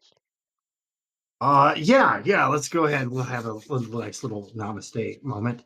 Remember, folks, be good to each other. Be good, and if you can't be good, at least be good at it. That's true. That is fair. How about Namaste. you? Namaste. How about you, Sheik? I'll quote two 80s icons, Bill and Ted. Hmm. So Hmm. be excellent to each other. That's it. That's always a good thing, dude. I can't find fault with it. Namaste. Thank you all very much. Definitely come back in 2 days where we will be doing Dolmenwood, of course, continuing our adventures there, and I'm sure somebody will die. Yeah. And then, of course, later on this week, we have Drone Recorded Ultimate Edition, where we will be doing, I forget what we'll be doing, but come back anyway because it's really cool. Yeah, Pandaro, take it's us gonna out be of here. awesome. It will be. I'm gonna do the one I just came up with on my birthday, actually, which Oh, is kind of nice. weird. Mourn who you've become, and then change. Oh, namaste. Namaste. All right. Later, everybody. Bye.